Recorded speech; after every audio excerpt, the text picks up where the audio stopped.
And with that being said, Mr. Shane O'Mac, can you please start us off with them bells, please?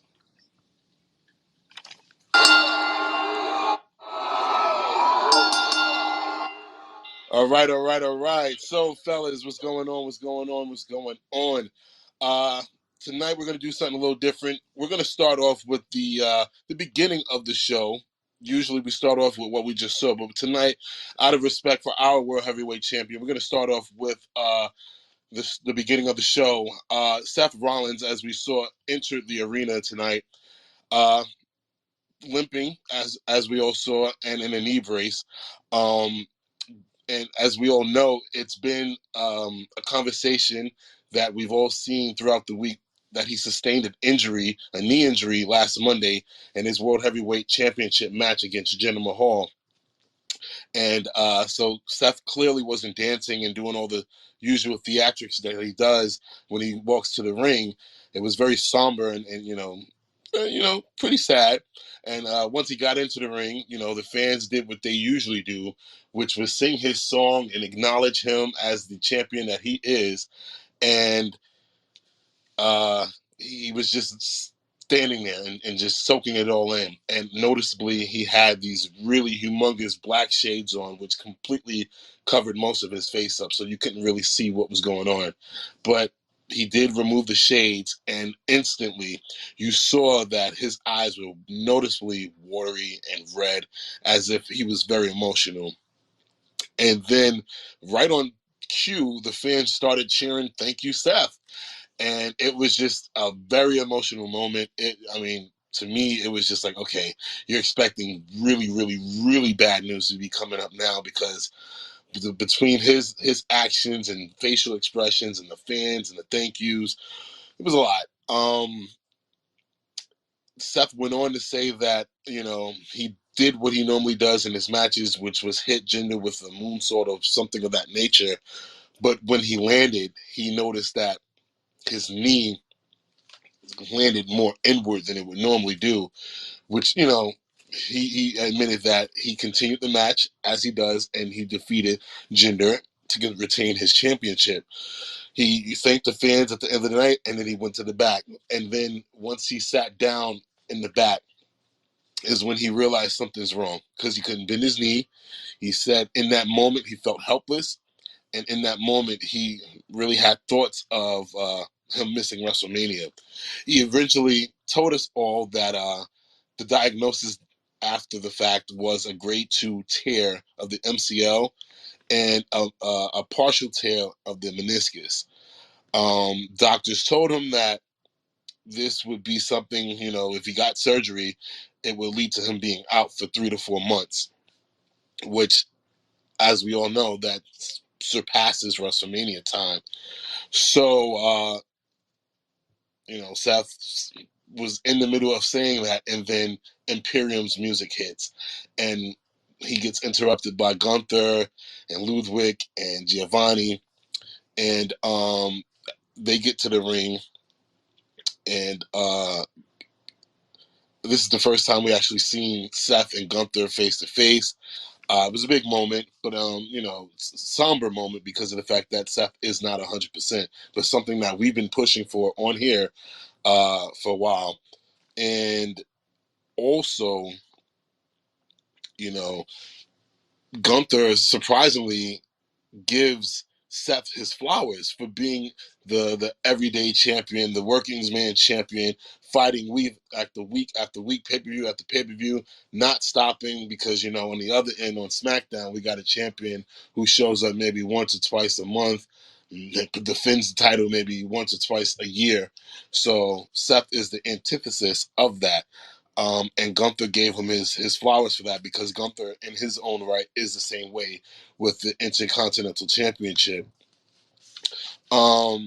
Then Seth, in all of that, Seth stopped Gunther and was like, well, before you interrupted me, you and your cronies, I was trying to say that I don't care what the doctors say. I don't care what the diagnosis are or is.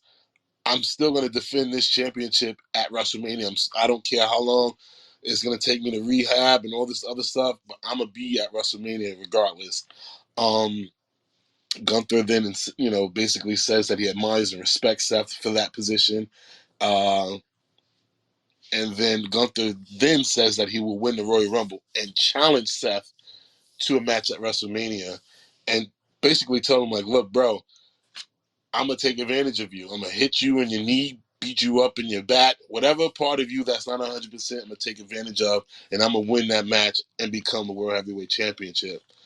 And in their closing, Seth told Gunther, "Remember who you're coming after," and then Gunther said to Seth, "Remember who's coming after you." These are two champions that I think were the top guys for the company last year. Very hardworking defending champions. So, with that being said, my long soliloquy being up, guys, what's up? I want to just get y'all reactions um, to that. Matter of fact, I actually have a question for y'all.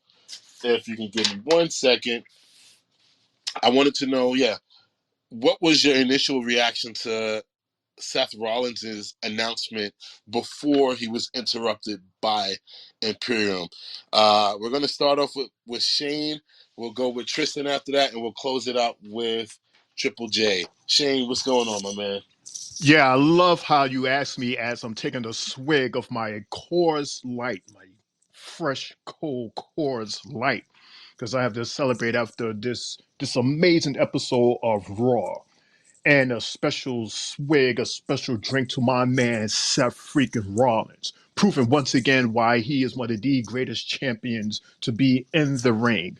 What I felt as he was standing there telling us what was going on, I felt exactly what I've been feeling. I'm looking at my champ, and he is telling us, yes, the doctor says this and the doctor says that, but I'm Seth freaking Rollins. I don't give a damn what the doctor says. I am your champ. I'm going to remain your champ, and I will be at Mania.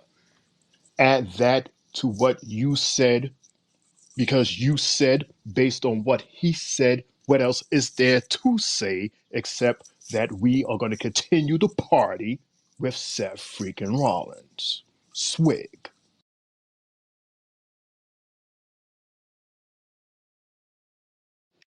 Tristan?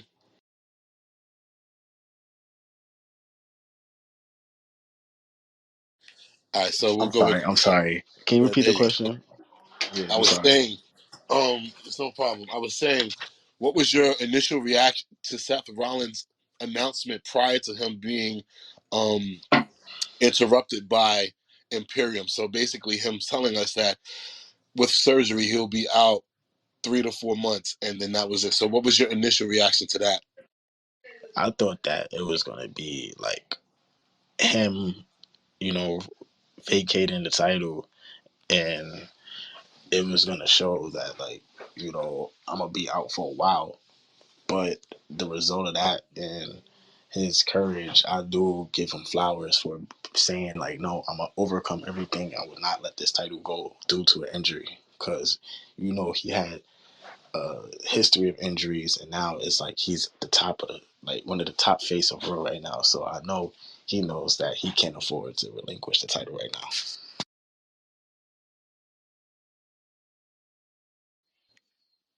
Oh man, what a fucking event. So, like the way it started was perfect. Seth was spot on with everything that he was saying. You know, he was telling us things that was gonna try to make, the average fan get a little sad and stuff because we did see him tear up. He was about to be like, you know what, I'm gonna vacate it. But in this world right now, Seth, the way he looks, his demeanor, nothing's gonna stop him. Where if he's gonna be an ACL tear, an MCL tear, anything, he's not stopping his WrestleMania moment because he hasn't had one in so long. His only WrestleMania moment was cashing it in on Roman and Brock. He's never really got the run that he's deserved, and he's letting us know I'm gonna do it with one leg, with no legs, and I'm gonna still come out on top. I beat Jinder with one leg, and I could do it again on that same leg. And that right there, I respect in the champion because he is the champion for Monday nights and the champion across the whole board because it just to me, he's literally like, he's letting us know I'm not Roman. I'm gonna be here every week, I'm gonna be here every night, whatever the case may be, and I'm here for you. You feel me? That's all I gotta say. All right, I respect it, fellas. Thank you very much. I have one more question on this topic, by the way. Um, we'll go in backwards order. So Jay, it'll be up on you first, then Tristan, and then we'll end it with Shane. So the second question is, how do you guys feel about Gunther finally showing interest in one of the top titles? This is something that we've been harping on for the last few weeks about Gunther maybe dropping the Intercontinental title and finally becoming a main event, star. So how do you guys feel about him actually finally approaching one of the top champions in the company? Jay, then Tristan, then Shane. Boy, you know how I was already feeling about him. I was waiting for this moment for Gunther. He came out, said what he had to say, was spot on, had his cronies out there because basically he doesn't really need them. And, you know, he let us know how close he was last year. And he's letting the world know he should be odds on favorite to win this on Sunday. And, with Gunther, the sky is the limit. He's going to be a great champion whenever he becomes that champion.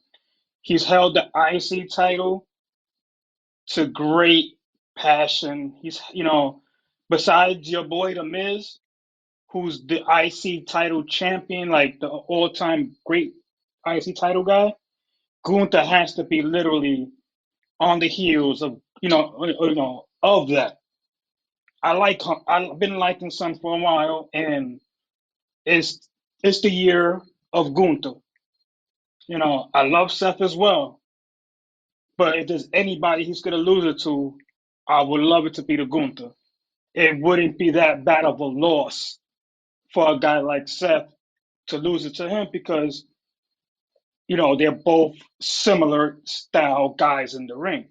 They're gonna hit hard, they're gonna leave it all out there, and these are probably the two most passionate guys you're gonna see in the federation at the moment.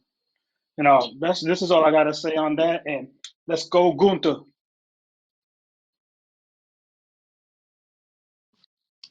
So I got a question for you, Jay. You think that Gunther should be the one to dethrone Seth Rollins? Bro, I've been saying it for some time now because the fact is the way Gunther has defended the IC title is all but like of a great champions that are great defend their titles without the help of anybody, and they always gonna leave it in the ring. And that's the one thing I respect about Gunther. And if there's any person that he should beat, it should be Seth. That's just my thoughts on him because I'm a big fan and I want to see him get his shine. And a guy of his caliber, why not? I actually want to chime in on that real quick because that's actually something that Gunther said tonight. He mentioned that the fact that, like him, Seth has gone into these matches and won these matches cleanly without any help or anything of that nature. So that's a good point that you brought up, Jay. But back to you, Tristan. How do you feel about Gunther finally going after one of the top champions in WWE? I do. I think it do make sense right now because he's made the IC title so prestigious to where it's like it's nothing left for him for that title, and it's time to upgrade. But what I do think is, like, they have to figure out what they want to do with the IC title before he steps up to the next level. He do show great main event matches, and he is a top caliber superstar that can perform. He's great in the ring. He shows good strength and everything. And I do think like when it comes to superstars like him and what he did for the IC title, I do think it's time to take that leap. But it's other names that you can argue that's gonna dethrone Steph.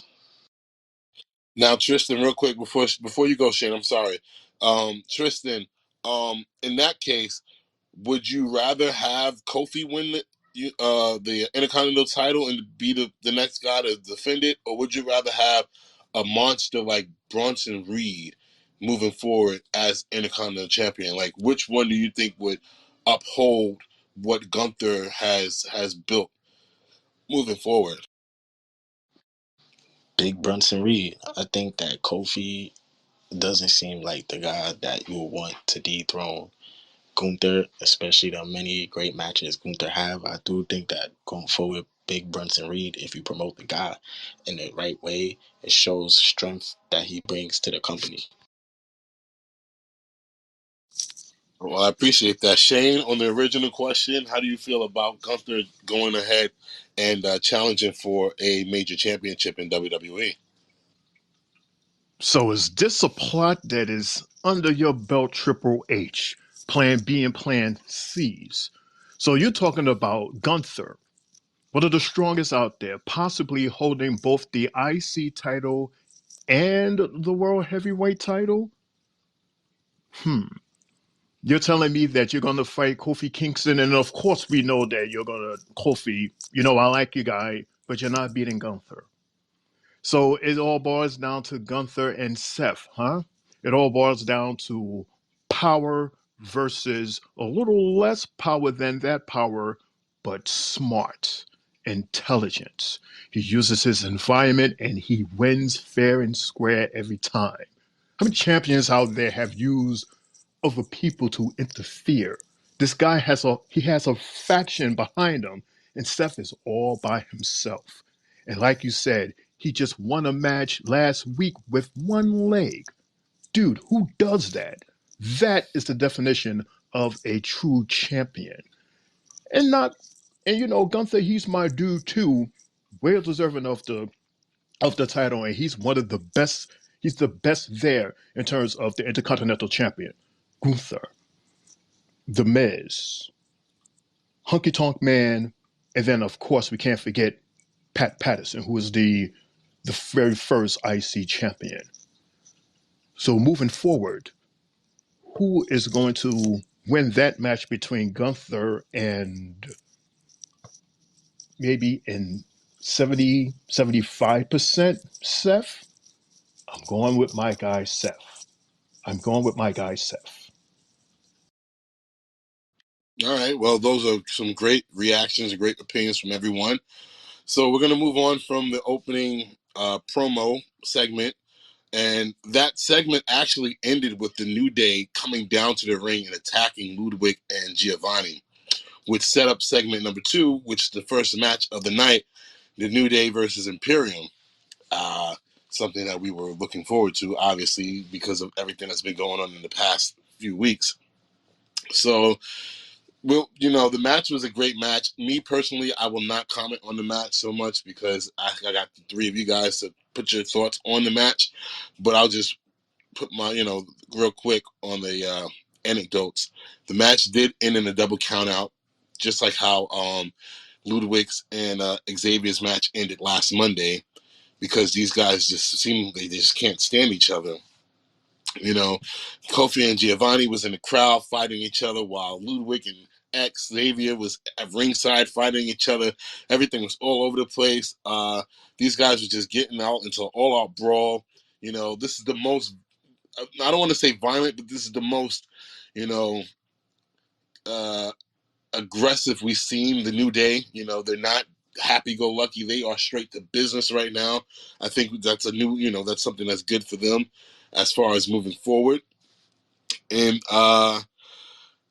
the the segment ended with all four of the men on top of the speaker cases in the technical area, and basically everybody falling through two tables in the middle of the crowd. The crowd was going crazy. Everybody was going crazy, and that's how that segment ended. Before you guys give your opinions of the match. I have a question for you. So you can give your opinion of the match first, and then you can answer the question. The question is, in the next segment that we saw with the New Day, did you expect Kofi to challenge for a singles title after what we've witnessed, in the last few weeks with the New Day and Imperium? So basically, you would expect them to do something tag team wise, but did you expect them to really go for the individual title with Gunther? So we'll start with Tristan. You can give your opinion on the match first, and then your answer to that question. We'll go with Shane, and we'll end it up with my guy Triple J. So can you ask the question again towards Kofi? No problem. The question was, did you expect Kofi to challenge for a singles title after what we've witnessed the last few weeks with the New Day and Imperium? Um, the way he built it up was basically as if they were getting ready to do something as a tag team, and then he just went left and talked about challenging uh, Gunther.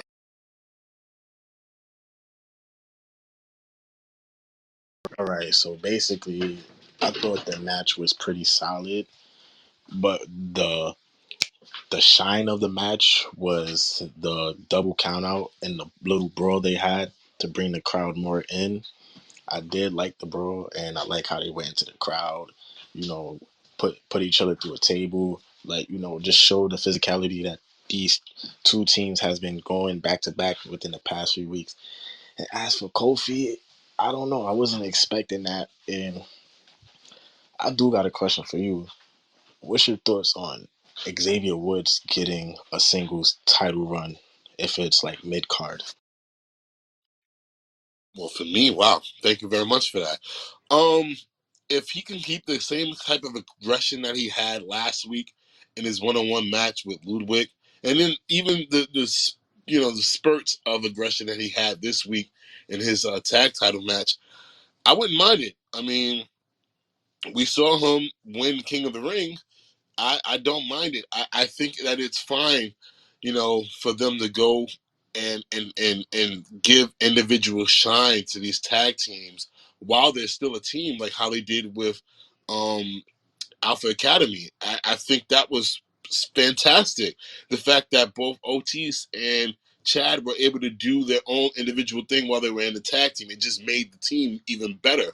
So I wouldn't mind seeing Xavier Woods go out and maybe get a U.S. title or something of that nature. I mean, it would be his first, in my knowledge, it would be his first in singles championship, where Kofi has already been Intercontinental and U.S. champion before. So I'm not surprised by that. But for Xavier, I would be cool with that.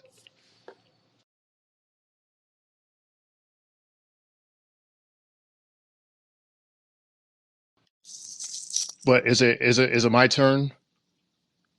I done forgot the order that I said. I know Tristan went I first. have Yeah, no matter of fact, idea yeah, what you're asking. and then Jay. Yeah. Okay, so it is me. So what is it that you're asking? Because you're saying a whole bunch of stuff right now. Yes, because I got asked a question in the middle of me asking you guys a question. So the question was, um, did you expect Kofi to challenge for a singles title after everything we've witnessed these past few weeks between New Day and Imperium? Oh, okay. And also my thoughts on the match with the New Day and Imperium, yes? And Yes, as sir. to how they continue after the bell because they didn't give a damn about the bell because this was more than a match. This was something real personal. Like they really don't like each other because, these guys was injured because of each other. So now they are back.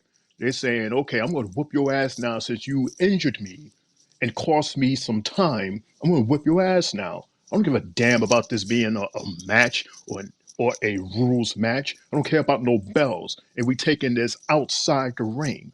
This is the type of wrestling we like, we want, because this is something personal. This is a different level of wrestling right now. And in terms of Kofi, I don't know where the hell you get the kahunas from to go and ask if you can fight their daddy for the title. You understand what I'm saying? Your beef is with the daddy. You think you're going to beat the daddy, and you think by beating the daddy you beat them? No, one fight at a time, dude. You need to fight the Imperium. Get rid of them, hurt them again, and then you can have the kahunas to fight Big Daddy and try to take Big Daddy's belt, which we already know that you're not going to do. But you know what? I give you, I'll give you one rose. I give you a rose as the confidence and putting bass in, bass in your voice. And I even said it on the chat. I said, well, look at Kofi speaking from his chest how he wants a title match. And lo and behold, he gets one right after a PLE. So this should be very interesting in terms of how badly Gunther is going to beat Kofi. You thought that Brock did him the bad when he took his title? Wait till Monday.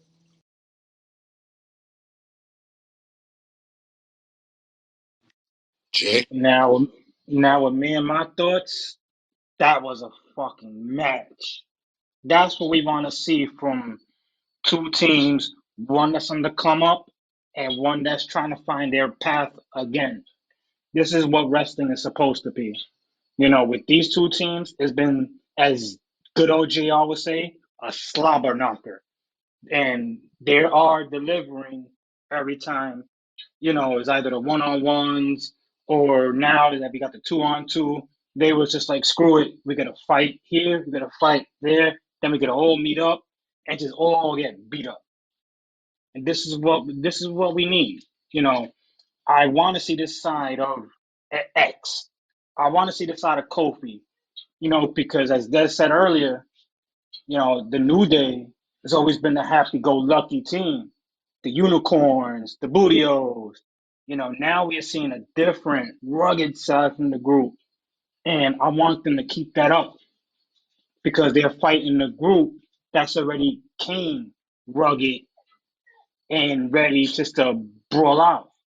You know, and with Kofi actually asking for a title shot, that was the wrong thing to sidetrack him from actually focusing on what the main focus was, and that was you and your boy getting through Vinci and Ludwig. Like, bro, you did the wrong move because even Jay gave a little reaction look, like, yeah, okay, fine, you could go ahead. And then what did Jay say? Yeet, and they went right to commercial.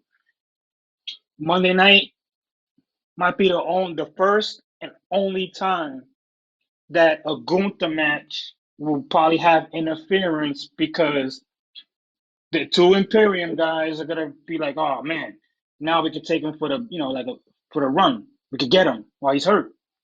Then X is gonna probably interfere, get in the ring next Monday, and Gunther's gonna probably be more than likely upset at the both. Like, why? Let me beat him up because he's asking for it at the wrong time. So I'm gonna slap him back to focusing on what he's supposed to focus on, and that was YouTube, not me. That's all. Well, I do want to apologize because I kind of jumped the gun with the question because the question should have went with the actual backstage segment promo that we saw, but I'll get into that. But after this match, we actually went backstage to the Judgment Days clubhouse, and whew, that was something interesting to watch right there. Des, give the I quick shout out before you continue. who Give the quick shout out. We have company. go ahead.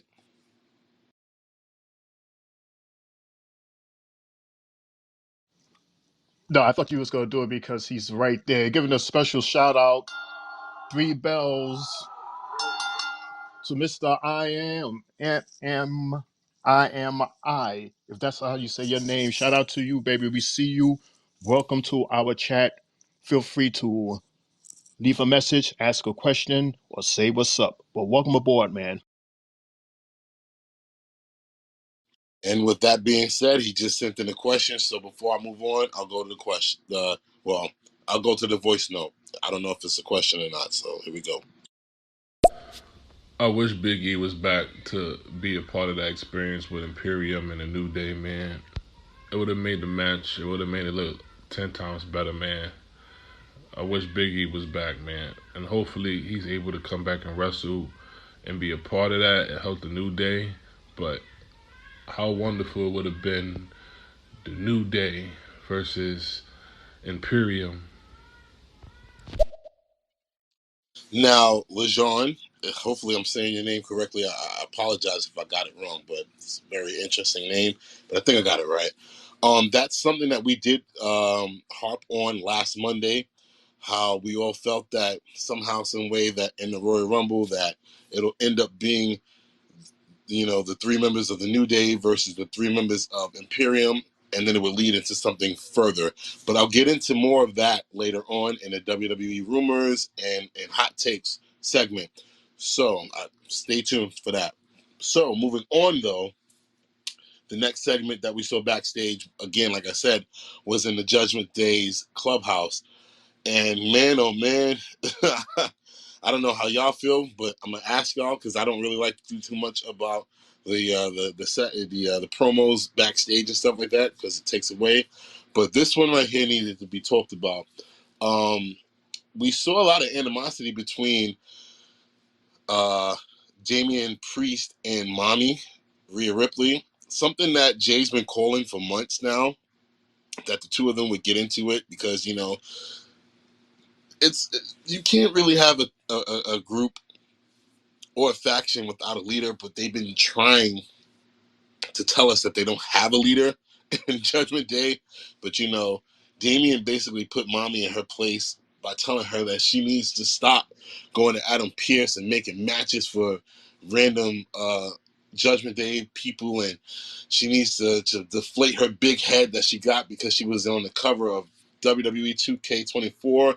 And while he was saying this, if you notice, as for the last few weeks or months, Finn Balor was in the background just like, oh shit, oh yeah. He's smiling and laughing at the situation. And that was hilarious to me. And then Damien walked out and said he needs to clear his head so he can get, ready for Drew. And then Mommy went on to, you know, come after Dom and JD, which is something that I brought up last week about, what's going to happen with them because they just keep taking L after L after L to all these other teams that want to, face Damian and Finn for the titles. And she told Dom that, you need to get out there and you need to make this right. You need to get a win. And then she told JD and Finn to get their asses out there with her. And then she told Finn, like, look, you think everything's funny. When was the last time you were serious about anything? Like, can you be serious for once? I expect you to, be ruthless or whatever she said. And she basically told him to step his game up. How did you guys feel about that segment, and what did you get from it? Shane, I'll start with you. Then we'll go with Tristan, and then I'll end it with Jay because Jay's been the one on it with Judgment Day from day one, and the whole breakdown with Damian and Rhea. Shane, So the segment, I don't know if you noticed, but Finn, while Rhea and Big D Damon was going back and forth, Finn was like, yeah, he was smiling and laughing. And by the way, his laughter is now a meme on Twitter, now X, in terms of, not taking this seriously. But the match today, I will say that Don put on a good match. He put on a good match. He didn't need too much help, but of course he had help, and because of that, he was able to win. And then here comes the do-it-yourself guys. Shane, They come out and they help Shane, the Miz. Shane. Yes. We're not on the match. We're talking about that backstage segment right now, my man. Well, you Backstage. said everything that needed to be said, so yeah, No, I wanted following to on what you said. I wanted your reaction to that. I didn't give a reaction. I just said what happened. I wanted to know what your reaction to that segment was. Well, I thought it was funny. Like I was laughing at Finn, like laughing. and smiling there the whole time. And Don and JD, they was doing the same thing, looking at each other and making like funny faces. I don't know if it was because they wasn't taking this seriously or they thought because it was funny what these two was talking about. It was funny, and then it was questionable as to, are these guys going to win? So that's what I thought. I thought that it was funny. And then I also asked, what was your takeaway from it as far as like the confrontation between Damian and Rhea, as far as like this power struggle that seems to be happening because there's no quote unquote leader of Judgment Day, but yet the two of them seems to be making all the decisions. There's always been a back and forth with who's the leader, and it's like one day it's her, and then the next day it's him. So it's basically when she's there, she's the leader, and when she's not there, then he's the leader.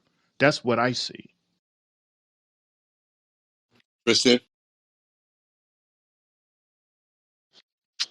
I do feel like, well, to react to the whole segment, I thought it was hilarious. And it just shows the start of a dysfunctional faction that obviously sooner or later going to come to an end, which might cause Damian Priest his successful cash in. And I do think that Rhea Ripley will be the person that caused him to successfully cash in the money in the bank.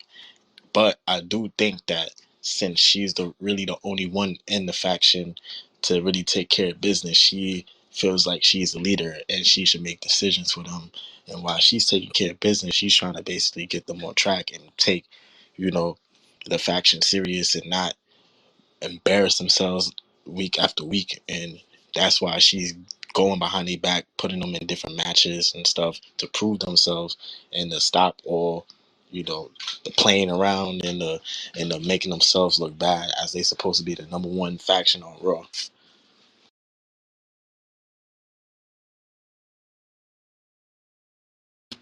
Jay.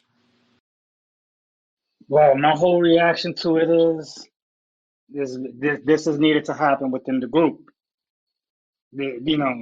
I've been waiting for this moment for a long time with Priest and letting her know what it really is. What the truth is. And all Finn is doing in the background by smiling is showing us whose side he's really taking. He's taking his boy's side because they have that cohesion in the ring. They're the tag champs. So of course I'm gonna run with my boy.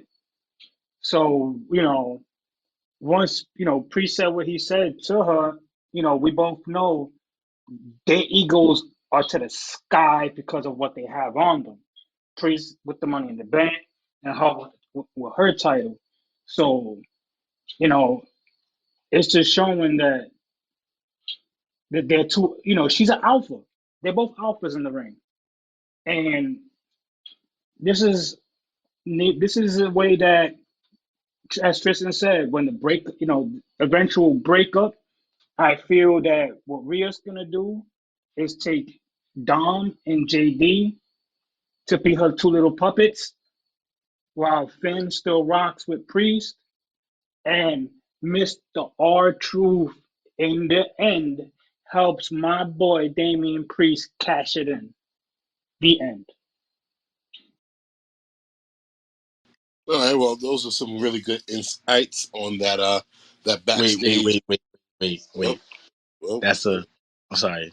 To reply oh, to Jay, yeah. I didn't see it like that. That actually a good point. Our truth eventually helping Damian Priest, but with everything that's going on, this is why I mentioned I think Rhea Ripley will cost him. But that's a good rebuttal. Jay, you wanna? Okay, go No, ahead. no, no. He said it was a good rebuttal. So it's basically like we agreed to disagree, but at the same time, it's like, what, we can see either both ways happening. Either Rhea costing him the money in the bank because she wants to be the de facto leader, or in turn it could be our truth to help him win because he's trying to show his side as to be like, look, I want to be a good guy. I want to be with you guys. So in order to show what he's capable of doing, we never know. With a guy like R-Truth, look at his name. Truth. He always speaking facts. Whatever he does happens. And this is like I could see them going their way when they do split their three and Rhea's three, because everybody needs help. And the way Priest is gonna play his role with Finn is more than likely like, look, I can still play the good guy and the bad guy, a la Razor Ramon. Priest is capable of it. So yeah, let's go on with whatever you got going. If you want to go past this, Well, that's a good observation. You split the group 3-3. That's something that I didn't even think of. So great catch by the both of you guys. Wow. Again, in this world, as we always say, in this world of Triple H, you don't know what the hell is going to happen. It's very unpredictable. It's because you just never know. And he'll do the opposite of what you might think. So moving forward from that, we had our second match, which was Ivy Nile versus Valhalla. And Ivy, her point of this match was to avenge Maxine Dupree from the attack that she suffered last week by Valhalla. Um, Real quick, I don't really have much to ask about this match, but just real quick, you guys can give your opinion on the match. Um, I was shuffling papers during the match, like I like to say. So we can go with Shane, Tristan, and then ended up with Triple J. And yeah, go ahead. This was considered, I guess, a bathroom match or get your beer match, or in your case, shuffle your papers match. That's how that's how good it was for you to be distracted to do other things, for everybody else to be doing other things. I saw it. It was it was okay. It was a match. It was a match.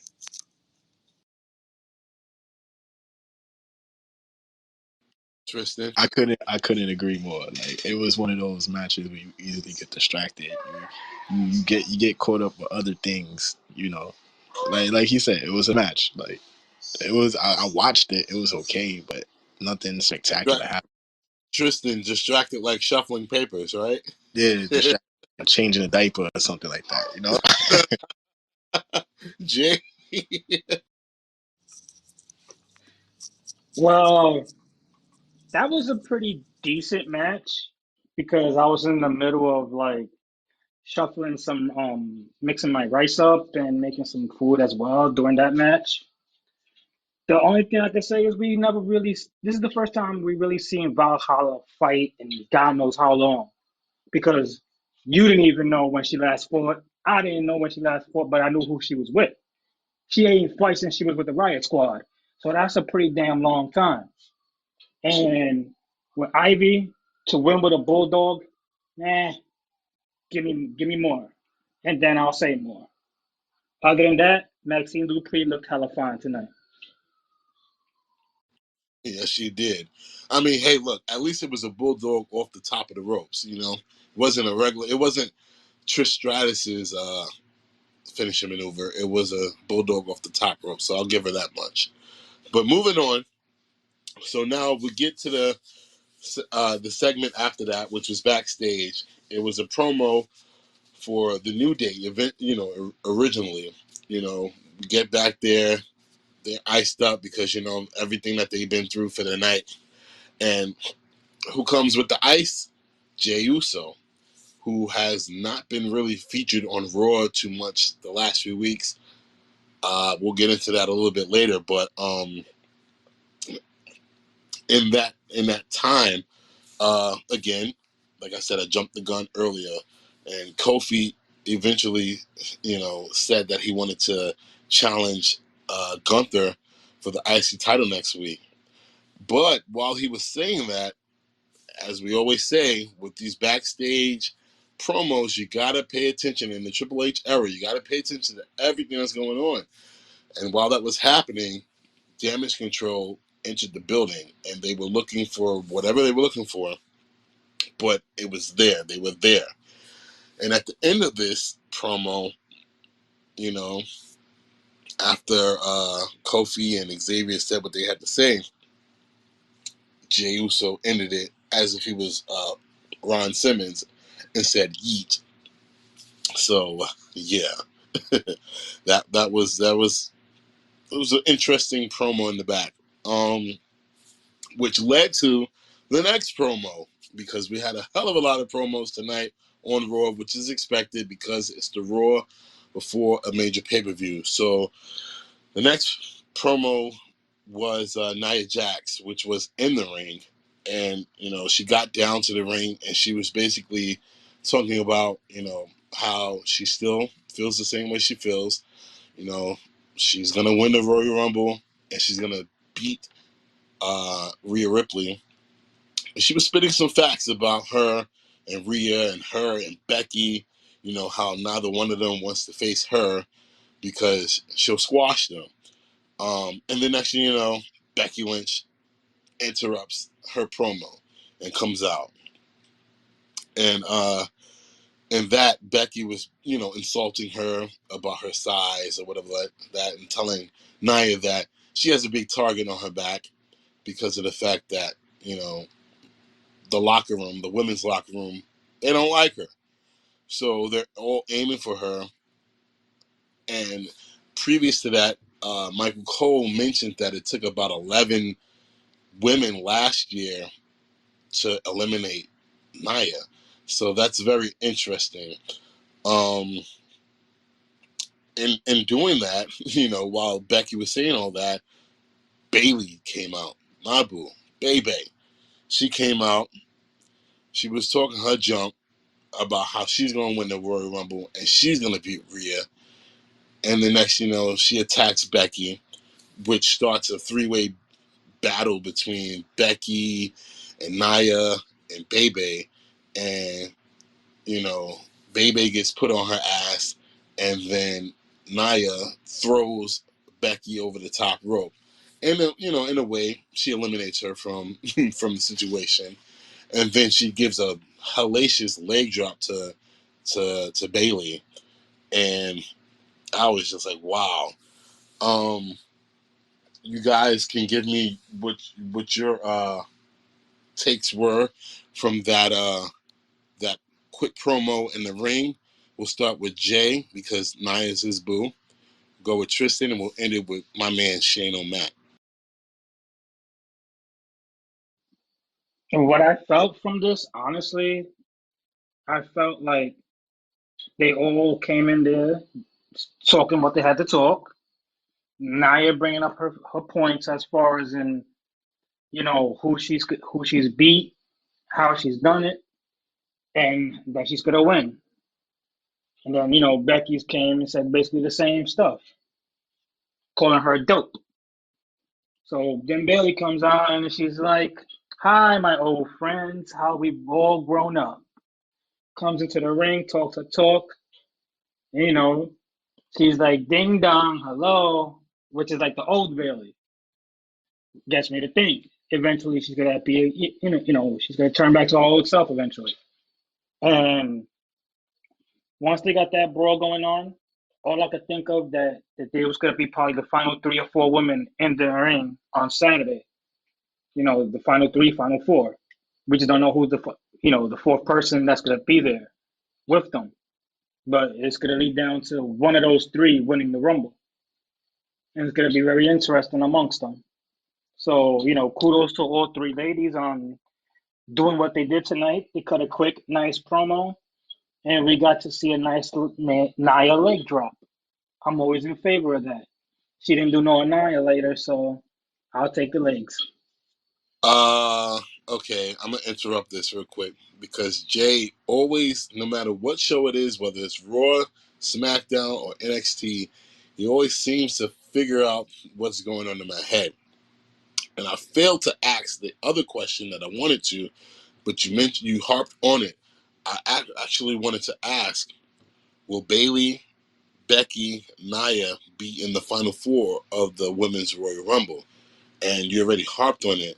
So, you know, Shane and Tristan, when you're answering, what your reaction was to that promo, do you believe what basically now me and Jay said? Do you think that they will be in the final four of the Royal Rumble for the women?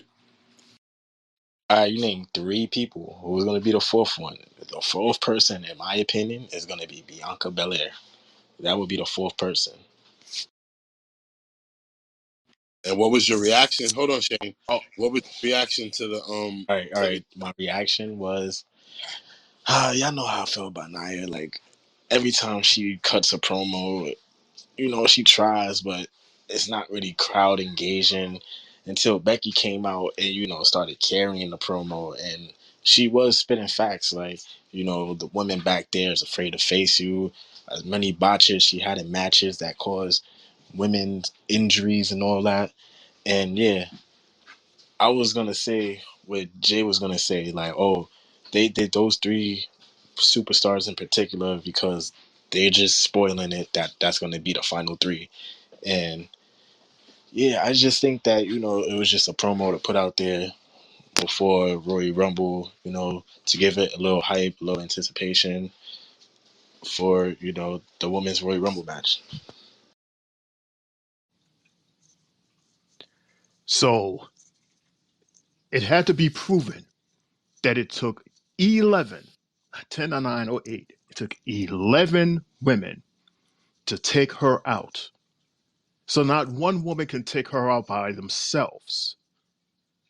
This woman has decked Becky twice, and I see her decking her again. And now, in terms of Bayley, the reason why Bayley was out there is because the world, including the internet, they got their money on Bayley. She is one of the top four. She's one of the top people that everybody is saying is going to win the Rumble. And the only way that they're going to do that is if Nia were to eliminate Becky, and then all the other girls together were to eliminate Nia, and then it'll just be Bayley against. And I do agree with you, Tristan. I do agree with you that it will be Bianca Belair as that fourth one, and then it'll just be against them two, and then Bayley would win. But in terms of tonight, excuse me if she's not John Cena on the microphone. But whatever your attitude is towards her and her mic skills, she tells facts. And that's all that matters. She tells facts. And she has shown and has proven as to why she's one of the greatest out there. Again, she had some time off. She lost a couple pounds, but now she's stronger, she's better, and she's ready. She is ready. And she doesn't give a damn about what the girls in the back think. You think them weaklings care? Why should she give a fuck about what they care? Excuse my language. It takes all them together to get rid of her. Are they going to do that again this week? I don't know. But I will say this tonight, once again, Nia won. I'm not gonna lie to you. I mean, I want Bayley to win because I love her, but Nia is, yeah, like you said, if not one person can eliminate her in the Royal Rumble, it will have to be everybody together, and we'll see exactly how that goes down this Saturday. Gunther, this Saturday, not Sunday, but this Saturday.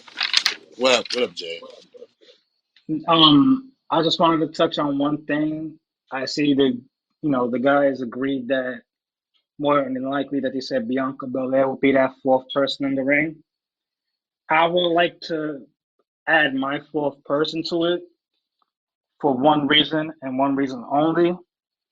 I think the fourth person will be Asuka on the sneak because her against Io at Mania would sell. So don't sleep on her winning the Rumble on Saturday amongst all of that because we know the other three got beef now.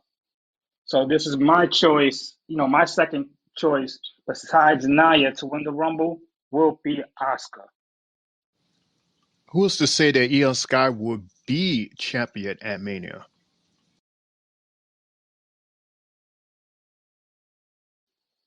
They're the Kabuki Warriors. They're best friends. WrestleMania is in the city of brotherly love. They're like sisters to each other. So why not in a bigger stage have them two women be at Mania facing each other for the title? Because Asuka's not really damage control. She got just put in because of the strength of Io and her friendship. So I would say that it looks like it could happen. I'm thinking ahead, but I could see Oscar being that fourth person and being the wild card in that.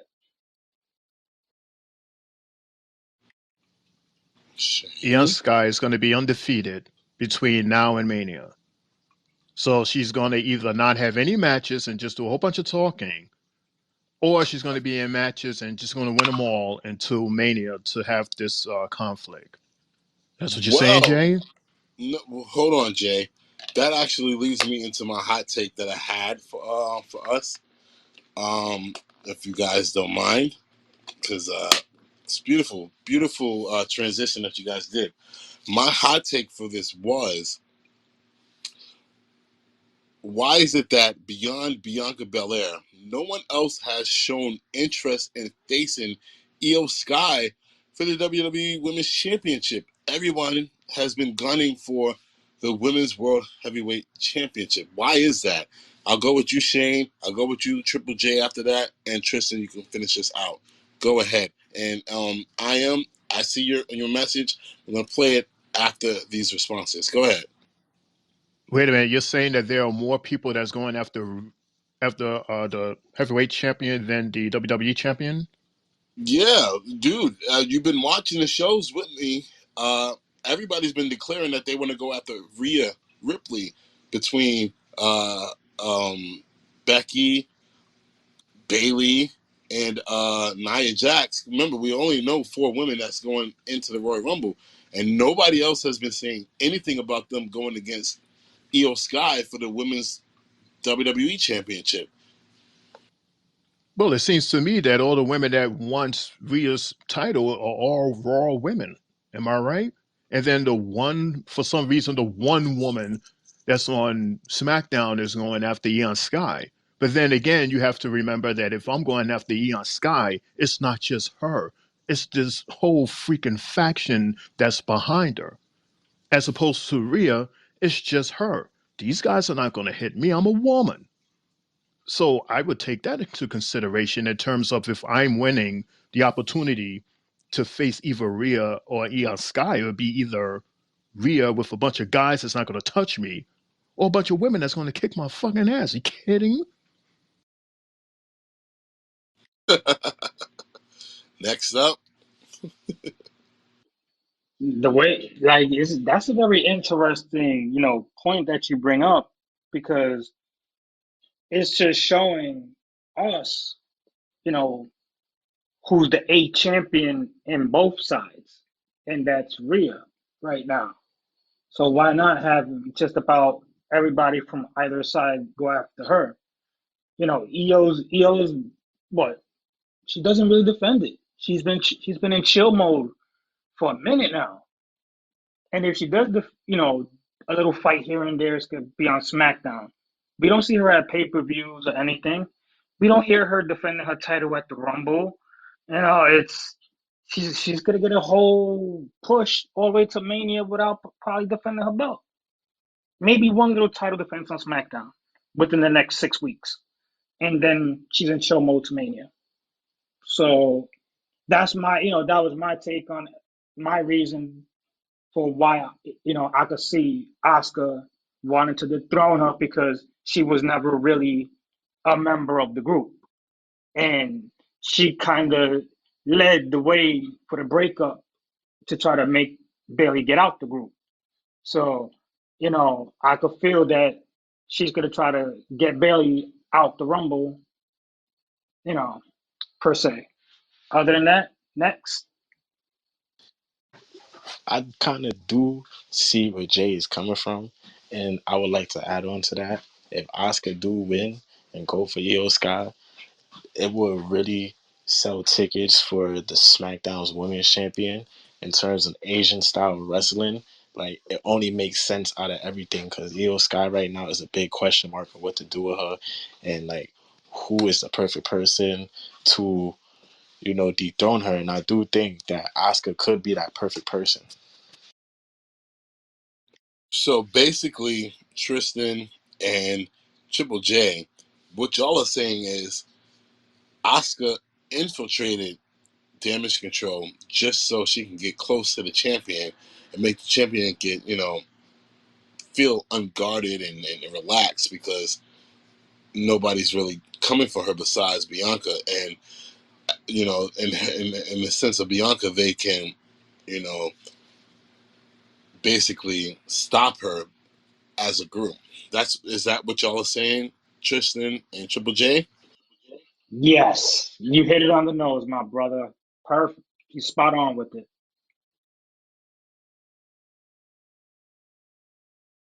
Tristan, that's what you're saying? Yeah, I agree. All right. All right. Shane, I seen you unmuted your mic. You had something to say, my man?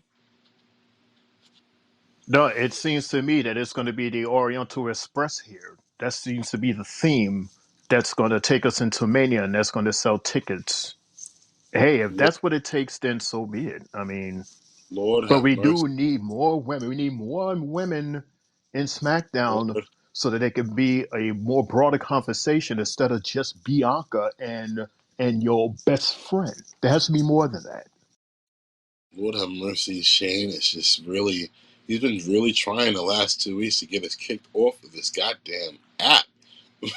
The Oriental Express. Really, Shane? There God, is actually a thing called the Oriental Express. I'm not right. That's saying that a in show. terms Kid of show. like That's a kid show.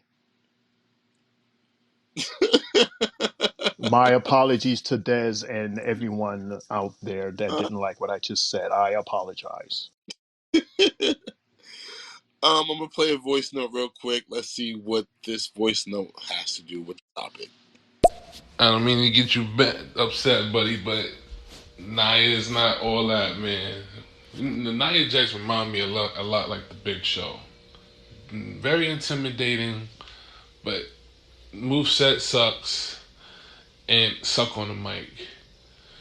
I really think that Nia could get better in her mic skills if she's able to work with somebody like one of her cousins, like Roman or maybe The Rock, because she does have the Samoan stuff in her family. But as far as I'm concerned, Nia got to step it up, man. Again, she reminds me of the Big Show, just big and tall, very intimidating. That's really about it. Sorry to bust your bubble on that. And I like Nia Jack a lot. I do. I think she's gorgeous. I think she's very intimidating. I think she could do a lot of stuff, but I think she just has to step it up. All right, on that one right there, I want to say that we haven't had a chance in this second run of Naya. We haven't had a chance to really see her apply her abilities in a one-on-one match. Everything's been six people, three people. It hasn't been one-on-one like she's mentioned. And I know, Tristan, you want to comment on this because you're a hater too, but I want to throw it to Jay first. Jay, what do you feel about what he just said? And then I'll go to Tristan after that. Jay. I feel everything that he was saying, like the, her mic skills, yeah, that definitely needs improvement. You know, that we're not gonna hold that against her, but everything else she brings to the table. As far as being like a big show type, I could see that. Very intimidating woman who brings, she'll bring it to the table, but at the same time, it's whether or not, you know, it's gonna win over others. You know, we want to see the best for her. We know what she is. It's just, We could see that she's trying on the mic here and there, you know. And as Tristan pointed out earlier, she needed Becky to really carry the promo. And then Bailey came on and added to the promo, which saved Nia pretty much. So, you know, I'm not going to disagree on much, but, there is some rights to it. And we just want to see the best from Nia. And hopefully, if she does get a title and go on a run, it has to be at her time. You know, we don't want to see a champion that has no mic game. So it's best to, let her watch what's going on with who she's combating with and let them give her the shots after shots. So when she does hit her punchlines, she'll know exactly when to hit it. But instead of hitting them with two, she'll hit them with one that feels like two. I'm Tristan. still trying to understand this whole fascination with you guys in this whole mic thing with Nia Jax. She has been just like this on the mic since day one. This is her persona. This is how she talks. This is how she delivers on the microphone. She's not going to sound like The Rock because she's not The Rock. She's not going to sound like Roman because she's not Roman. She's not going to sound like Cena because she's not Cena. She is Nia Jax. This is her way of delivering on the microphone. But you want her to be more bubbly and tilt her head to the side and go like and this and that and the third? You want her to be like somebody else or try to be herself? It may not be the best that you may think a person should be on the microphone, but it's her and she's sticking to it and she's talking facts on the microphone and she delivers. That is something that a lot of people that you may like on the mic can't do. They talk stuff and then they don't deliver. Naya, she talks the way she talks, even though you don't like it, and a lot of people don't like it, but she delivers. So she doesn't have to have that personality because she's the woman. Period.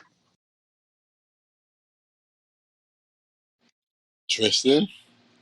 I just think personally she just lacks a lot of charisma, like no type of confidence in her character whatsoever. It's just like I'm big and bad and no one can beat me. Like, I know that's supposed to be her role, but it's just like show more like umph to it, you know?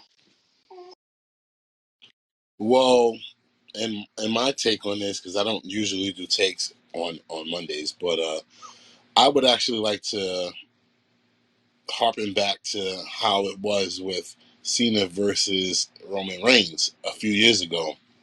You know, Cena was getting on Roman about his poor promo skills, and I see Nia and Becky as a women's version of Roman and John Cena, and to me, it's literally the same exact thing.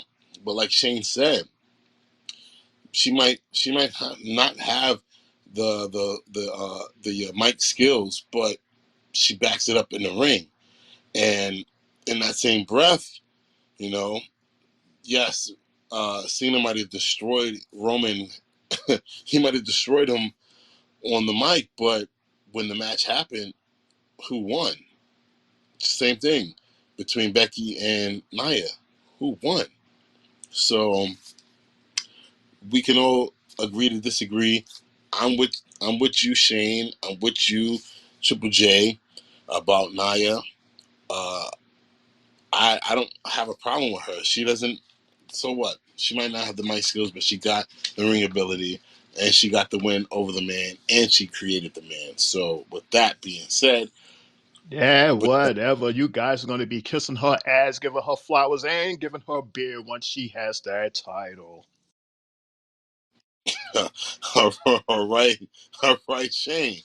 She's So yeah, been she's been my baby since day one. So, you can ask anybody. I've been on the Jax bandwagon for a minute. Before this, before the man run, before anything. I've been on Naya. So, there's nothing I can say, you know, to add to it, but to the fact that, what I want is on that delivery, I want it to be more stronger. You know, you said she has it. I want her to bring it even harder. That's all I expect from those deliveries is more oomph. That's all. All right. Anybody else want to interrupt me? Tristan, you want to go before I move on, or I What is am? an oomph? Jay, what is an oomph that you're expecting for her? What's your oomph? All right, Shane's gonna Like go ahead. Go it's ahead, Jay. just the oomph I'm asking for is with you know, with her talk. She's gonna say it, but I want her to say it with aggression. Like you said with Kofi earlier, he put his chest out. Okay, let her do the same thing. Put hers No, out there. Boom. all right, now Like more now bravado into it. I'm gonna interrupt you now. What y'all are missing is the fact that the way Nia talks, she talks in a condescending way. She talks down on the women that she's speaking about. So it doesn't need oomph. It doesn't need any of that. She's talking down to them. She knows that she's better than them because she beat them individually. So she's talking down to them. That's how it goes. When you're talking down to someone, you don't wanna admit that they may be better than you or any of that nature. Like how Becky Lynch said that she is not better than Rhea or other stuff. She's talking down to her. She's talking down to both of them actually. So that's that's the part that I think you guys are missing, And she's literally like tonight. She laughed at the fact that Becky and Rhea were like, "Oh, I want to face you at WrestleMania. I want to face you at WrestleMania." Like she's talking down to them because they fear going on one against her. So that's how I'm taking that. So anyway, before anybody else interrupts me, let's move on from that segment. Um, so after that happened, we had our third match of the night, which was Dominic Mysterio, Tom, and Nick versus The Miz. And yeah, in the middle of that match, or the beginning of that match, the fans started chanting, "We want truth," and you know. Because of the fact that we've been so much immersed with the fact that our truth is in this storyline with the Judgment Day and with the Miz, the GOAT, and I just want to get y'all quick reactions to that match. Um, I'll start with Tristan. We'll go with Shane, and we'll end with Jay. Tristan, what was your reaction to the match? The Dominic Mysterio versus the Miz. I thought it was a really pretty solid match. I can't really complain about it. Like Dominic came surprisingly, and the Miz put him over. And even if since he put him over, he still came out with DIY at the end of the match and still came up strong. So it was a win-win for both of them in that type of manner. But the match wasn't really that bad. Like I kind of enjoyed watching it. As for me, I had already prematurely explained to you my thoughts on that. So, from what I said prematurely and adding on to what Trish just said,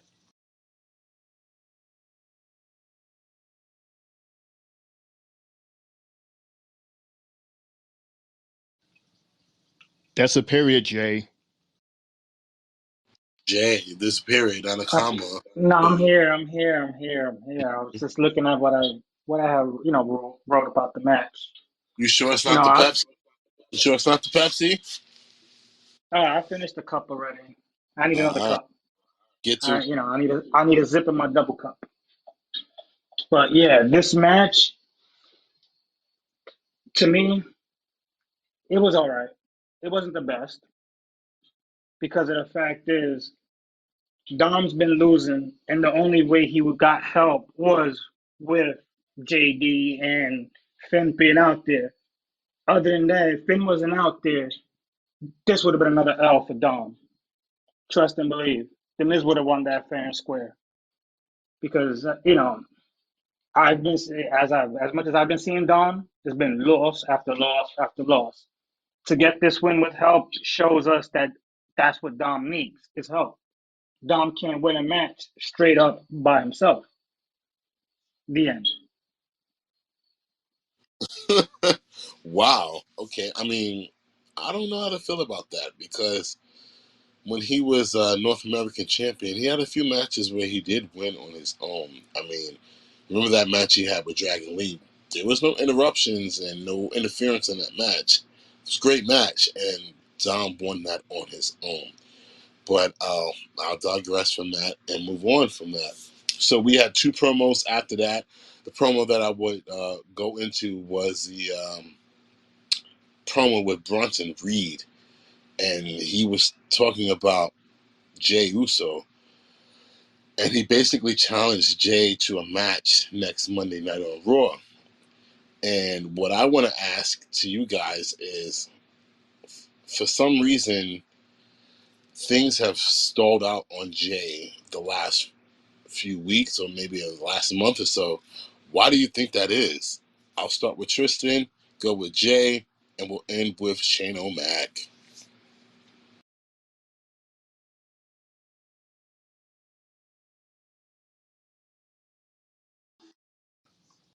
Oh, I was talking on mute this whole time.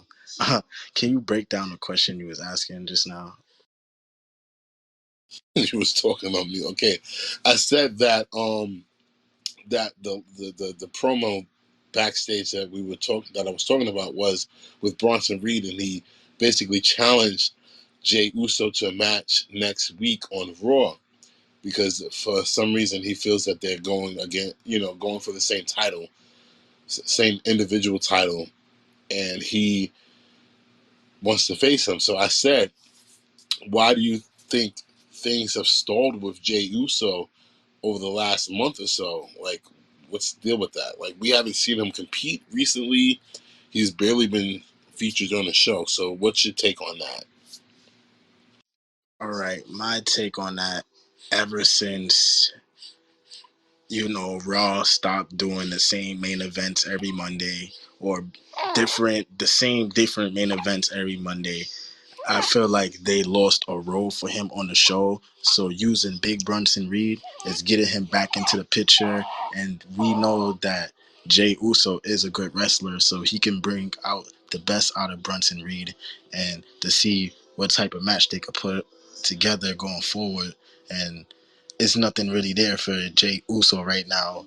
He's not in a tag team, and he's not in the run-ins for the mid-card IC championship. So it's like it's not much you can do right now with him besides put him in matches with stars like Brunson Reed to just you know get good chemistry with him and bring out the best of him.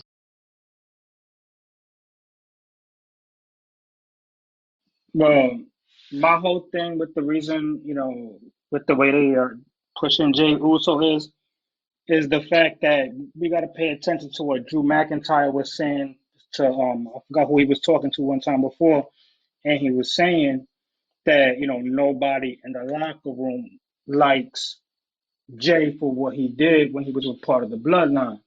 So what we are seeing from Jey is the fact that he's in the locker room now, making a presence, being there for his friends, enabling everybody to be like, you know what, we can trust him now because he's not bloodline anymore. You know, and the fact that it's Big Bronson Reed challenging him is the stuff I was telling y'all guys a couple of weeks ago, that because Elimination Chamber is in Australia, he's an Australian. So this is all prepping him up for a match that leads up to there for him in an Elimination Chamber. So this is a great way to have two Samoans going at it next week. Feel me? I like the way that angle's gonna go for both guys. Sugar, Shane, take it away. Seems to me that, yeah, he has no friends, and the only friend that he had, which was who? Sami Zayn? Where this guy been? He's been hiding. Where's he been hiding? Is he like prepping himself for a Royal Rumble? I don't know.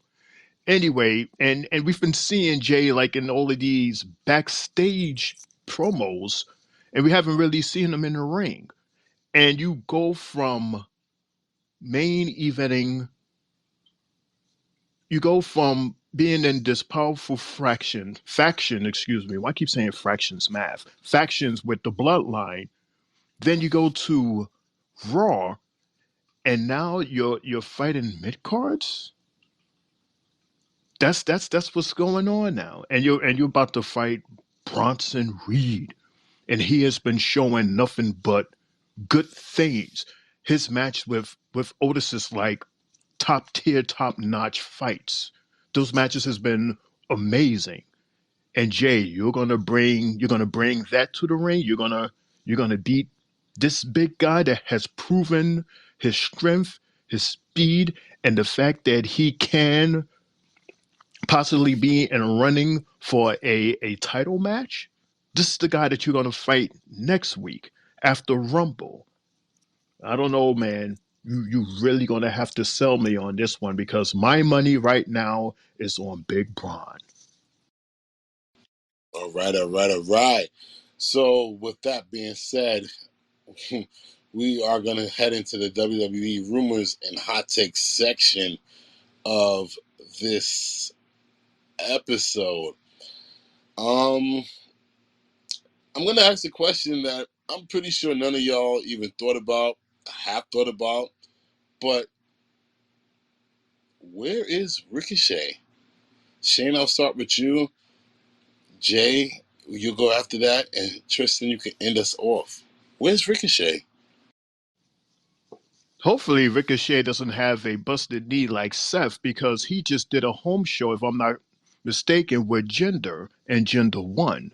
So it seems to me that he's been doing mostly house shows and not on TV because, as you see from a night like tonight, there's so much going on. Just like we've seen from SmackDown, there's so much going on. So that's the only place that he is like shining right now. It's like the home show. So that's where he's been, from what I've read on a couple of online chat rooms dealing with wrestling.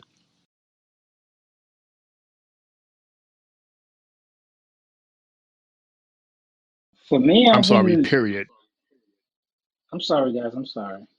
Nah, I don't know. From what I've noticed as well is that I've seen Ricochet tweet that he's playing Tekken, so he's home chilling right now. It doesn't they don't have nothing for the guy. It's damn. It's a dark cloud for the kid. When the fact that your woman announcing everybody's names is probably bigger than you being a wrestler at the moment. She's making good money. You could just sit back now and just do what you do. You don't have to do much anymore. You know, we get to see the same thing from him every time. It's backflip after backflip, then a 520 or a 780, stuff. Maybe the crowd doesn't want to see that from him as much because he's still Mr. Nice Guy. He's never had a rough side to him.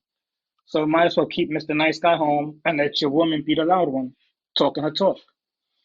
You know, it's a good question to ask, and hope he ends checking whatever number he's playing.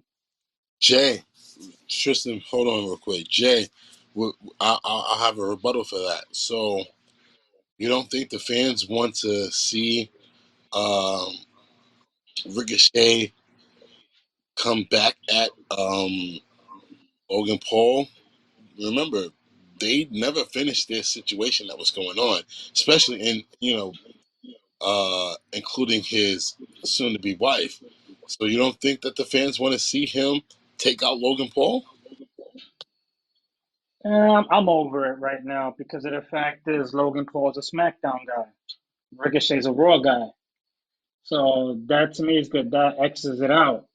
You know, if Ricochet was a SmackDown guy, then yeah, I could see that happening. But like I said, Ricochet's at home chilling, playing video games. He's Ben Simmons right now, chilling. Tristan? I just think that he plays the floater role, like on a random small town Raw episode, he would get a match, here and there. But right now, like y'all said, he doesn't really have much going on for himself, so he's just gonna be a fill-in for whenever they need an extra match on Raw. Respected. All right, now leading back to what Lejean said earlier on, I have a hot take. Um, is the recent interview with TMZ a storyline or is it a work with Big E? And I'm gonna read the quote from Big E first, and then the question after that. So the quote was, they asked him about his timeline in returning to WWE. You know, as we all know that we've been pushing for him to return at Royal Rumble as a surprise entrant. And this was his response to TMZ asking him about his timeline. He said, it's all together. The bones connect to the other bones. I just want to make sure that it's a smart decision, you know. I didn't start wrestling to end up in a wheelchair. So yeah, I want to make sure I'm just making the best decision for myself. I don't have a timeline, unfortunately. So with that being said, does hearing this quote from Big E change everyone's reaction and everyone's, um, how we all felt the Royal Rumble would end up last week? Does it change your mind on the whole situation we thought was going to happen with New Day and Imperium in the Royal Rumble? Start with Tristan, go with Triple J. Well, hold on. I guess we're going to start with Shane. We're going to start with Shane and go with. Yes, please. And you know why I'm about to go Go ahead. there, because I remember when I spoke about him on my news clips last week, you got on me on that. You got on me on that because you was like, why are you acting so surprised about that? And I was like, well, hello. This is like a time that we actually saw him in public, giving an indication that it was possible, that it was definitely even more possible that we was going to see him at Rumble. Why else would he be on TV promoting unless to give us that rabbit, that Easter egg that he was going to be in the Rumble? The same thing about this TMZ interview.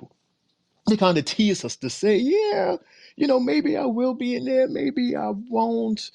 It's like he's playing. It's playing right now. He wants to be a surprise. He's not going to just straight up and say, "Yeah, I'm 100% and I'm going to be at Rumble." Well, the bones are connecting, and I may be at like 75, 80%. I'm not really sure. No, don't stop playing. We're going to see Big E on Saturday based on what I reported and based on what you reported. Well, real quick before the other two respond, I just want to make sure that everybody understands that was not me asking or saying whatever Shane is saying. That was Destaker. Like I told you guys before, Destaker he's in his coffin right now, waiting for the next SmackDown. This is me, Mundo, and I'm just asking questions here. Okay, so we'll move on, and Jay and Tristan, you guys can respond as well. Well, my whole thought about it is, and that just hearing by what you're saying, it sounds to me like he's questioning whether or not he should take another hit to that area where he got hurt. We've seen guys like Edge have to do almost 10 years away from the company because of stuff like that with the fusion surgery in the neck.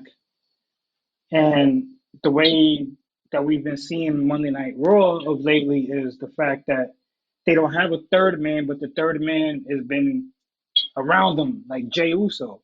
So maybe he's the guy who's running with them, and maybe Big E will come back to a capacity that's totally different, but just be around the group because he doesn't want to cause anything.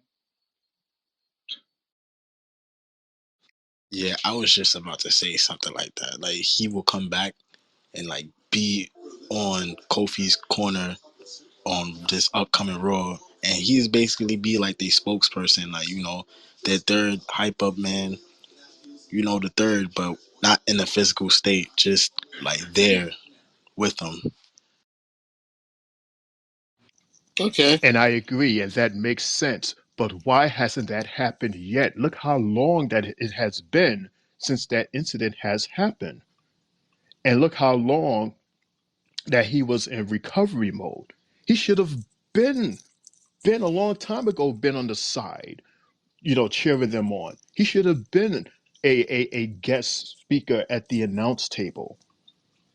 But now he out of nowhere, now we see him more and more on TV doing interviews and doing appearances on shows. I'm telling you, this is him entering the Rumble. And then after the Rumble, we should be able to see him if he can't fight a full fight, at least be at the side of the ring or be at the commentating table.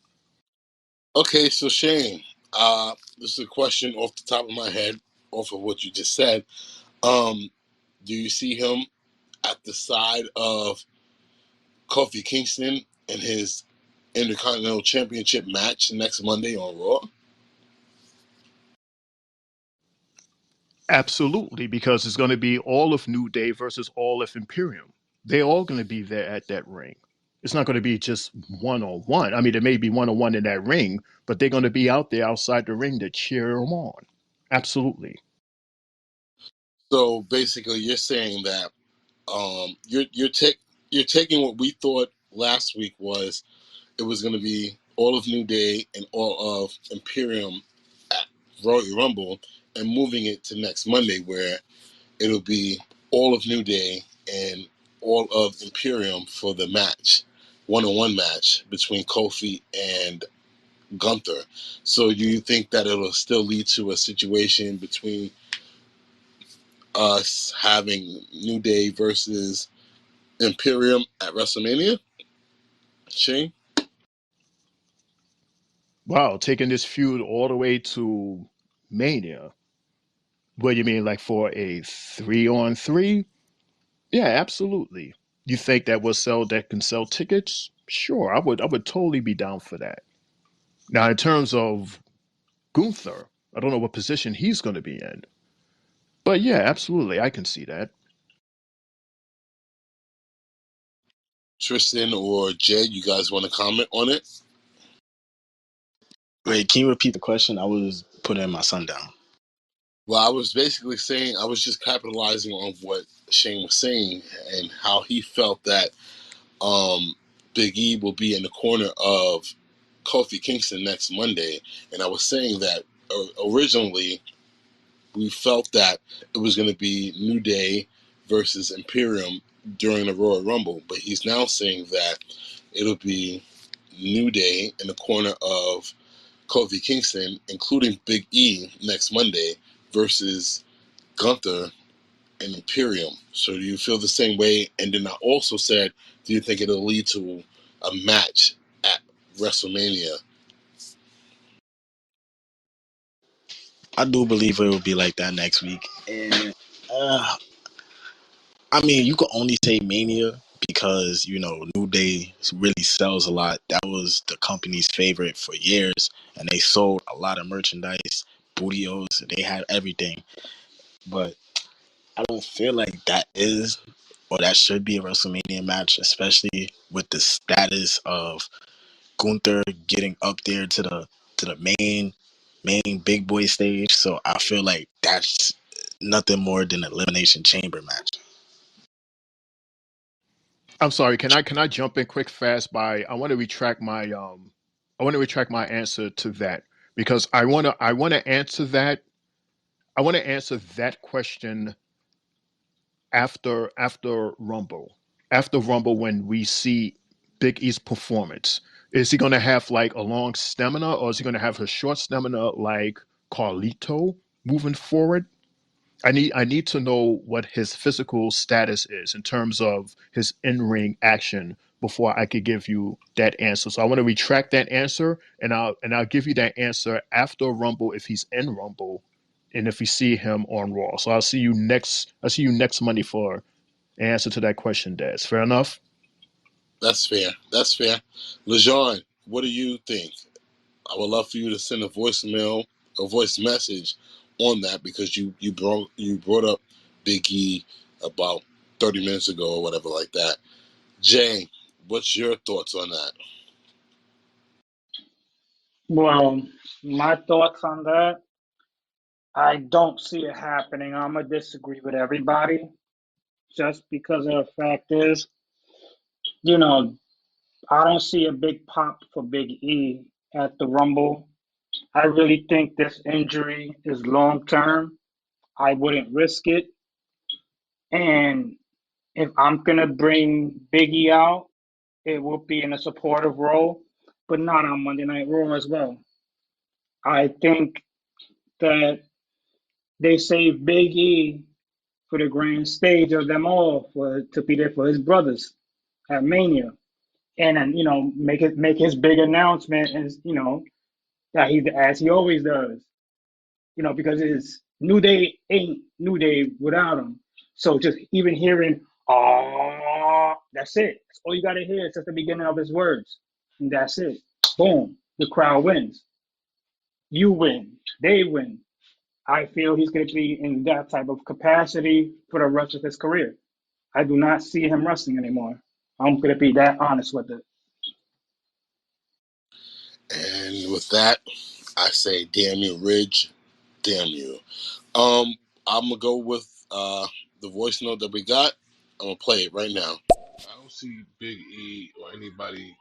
I don't see Big E facing Gunther yet at all, or doing any type of matches yet.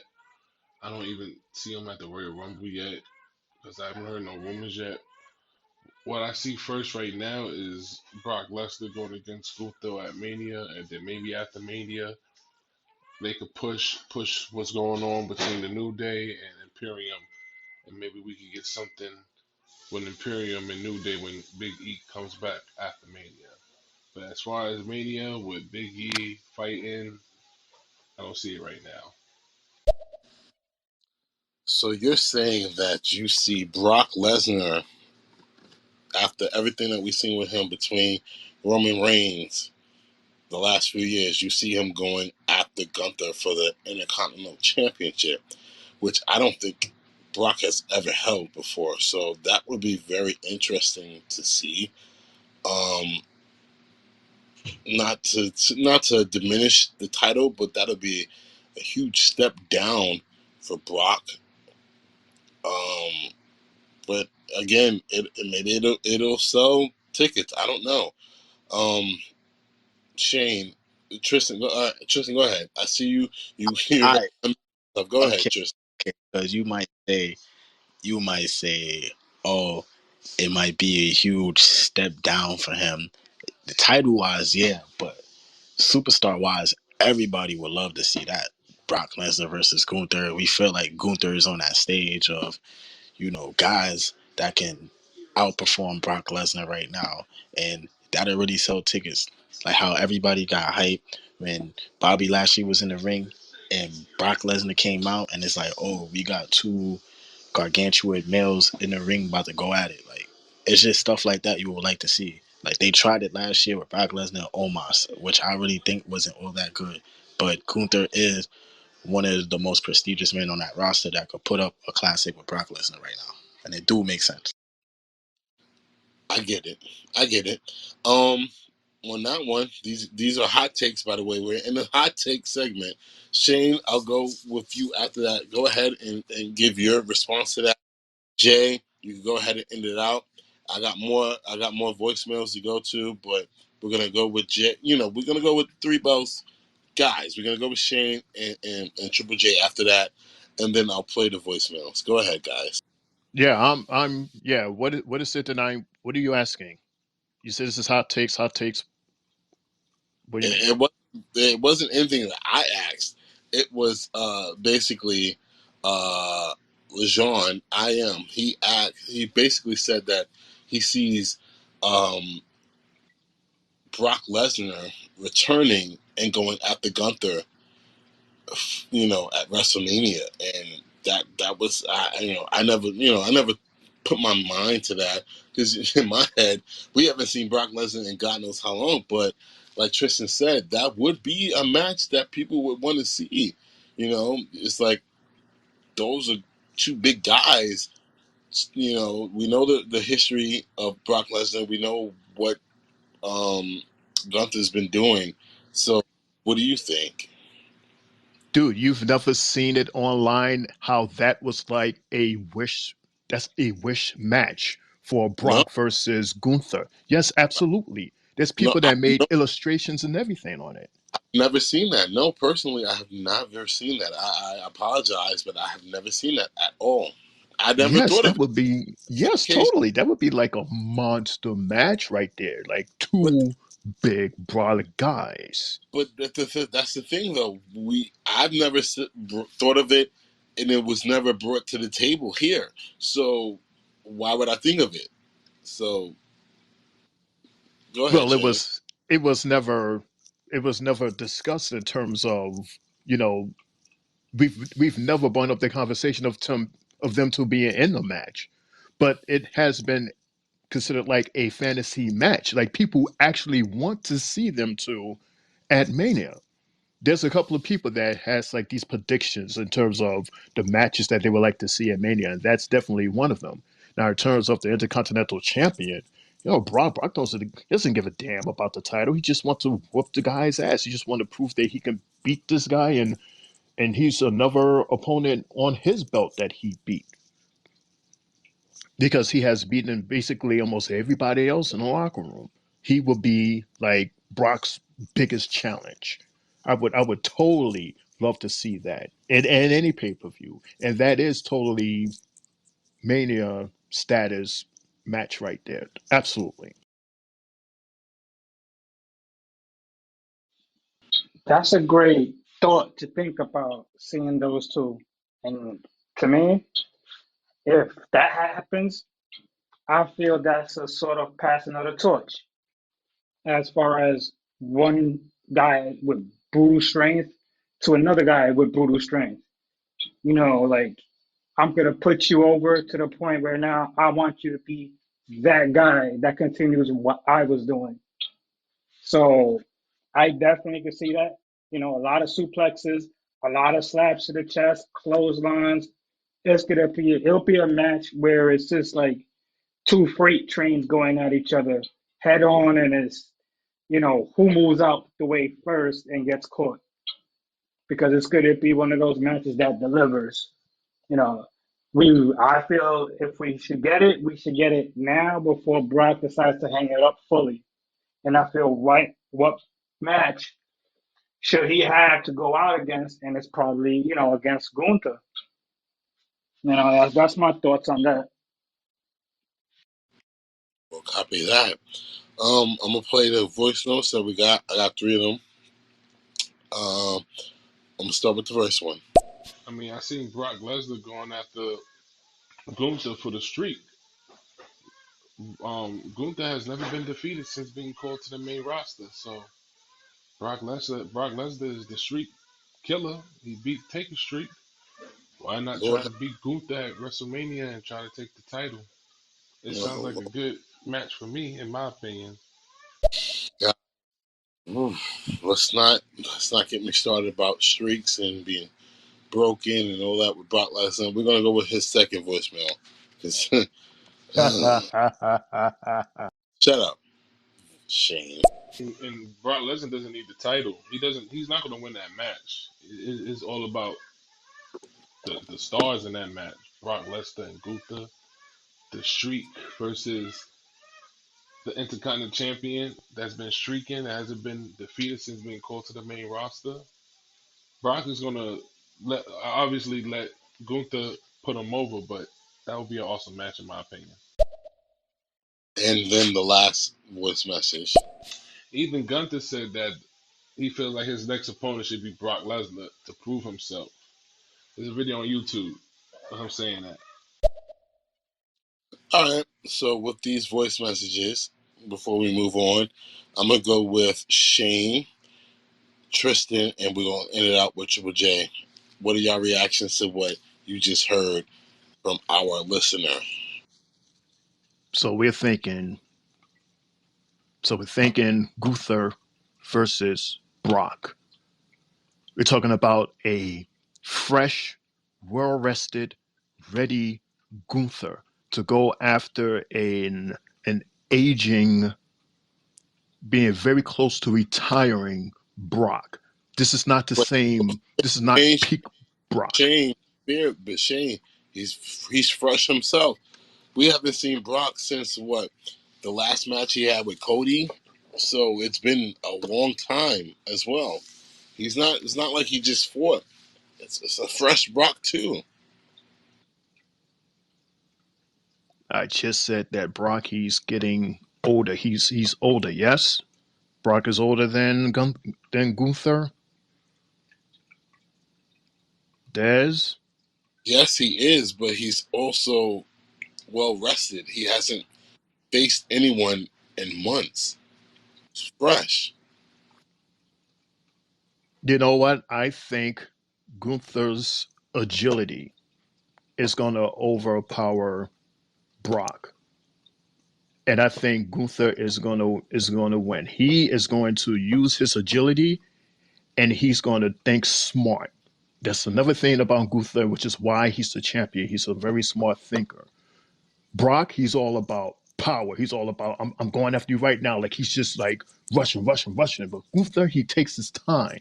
He takes his time. That way he can reserve and he can save his energy for when he really needs it. Brock, he's just gonna burn out real quick, and then that's when Gunther's gonna attack. That's what I see. Gunther for the win.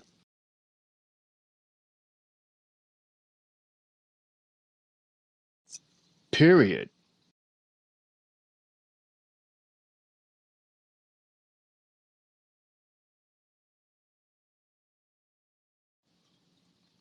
Hello, mic check. 1, 2. Jay, will go with you. Okay. Well, I definitely, will love it. That match happens. It's gonna be like no more than a 7 to 10 minute match. Gunther's gonna destroy him, and as I said, this is a match to put the guy over and a sort of passing of the torch. You know, all this does after that is just boosts Gunther's motivation to go after bigger stuff. Because now you could be like, look, I've dethroned possibly the best and strongest guy of his generation. So why not now shoot for the stars after that? And fans are gonna love to see Brock Lesnar at just main pay-per-views like this, Rumble, Mania.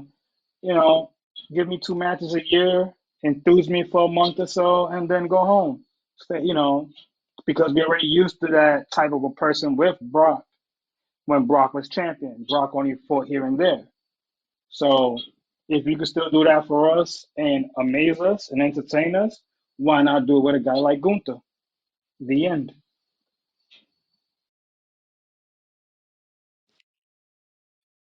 All right. Now I got a good question for y'all. Right. So say if in a scenario where you know Gunther beats Brock and that's the passing of the torch, do you think that the bigger things that I say Gunther should go for is being the person to dethrone Roman Reigns? We'll go with Shane, Jay, and I'll answer that question last.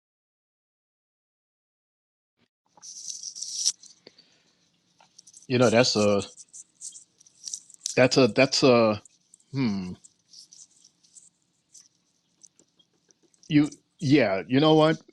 On a one-on-one with Gunther versus Roman, I can see Gunther beating Roman on a square one-on-one.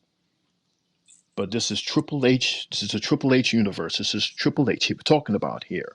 So we all know, and these are both factions. Also, they're not going to have these guys in there by themselves.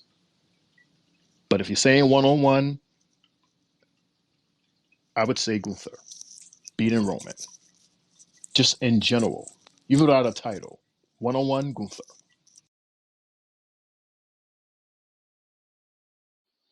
Well, that's a good, that's a good thought. And the only way you could probably see that happening is either in one of two ways: is if Gunther wins the Rumble and calls out Roman, or if they do a draft again and Gunther decides to get drafted with Imperium to Raw, I mean to SmackDown, then that's probably the only way we could possibly see those matches happen.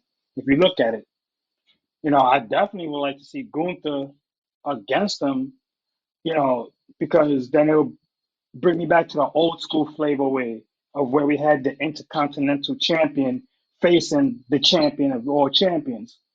Like when we had Hogan against Ultimate Warrior. One was the IC champ and one was the heavyweight champ.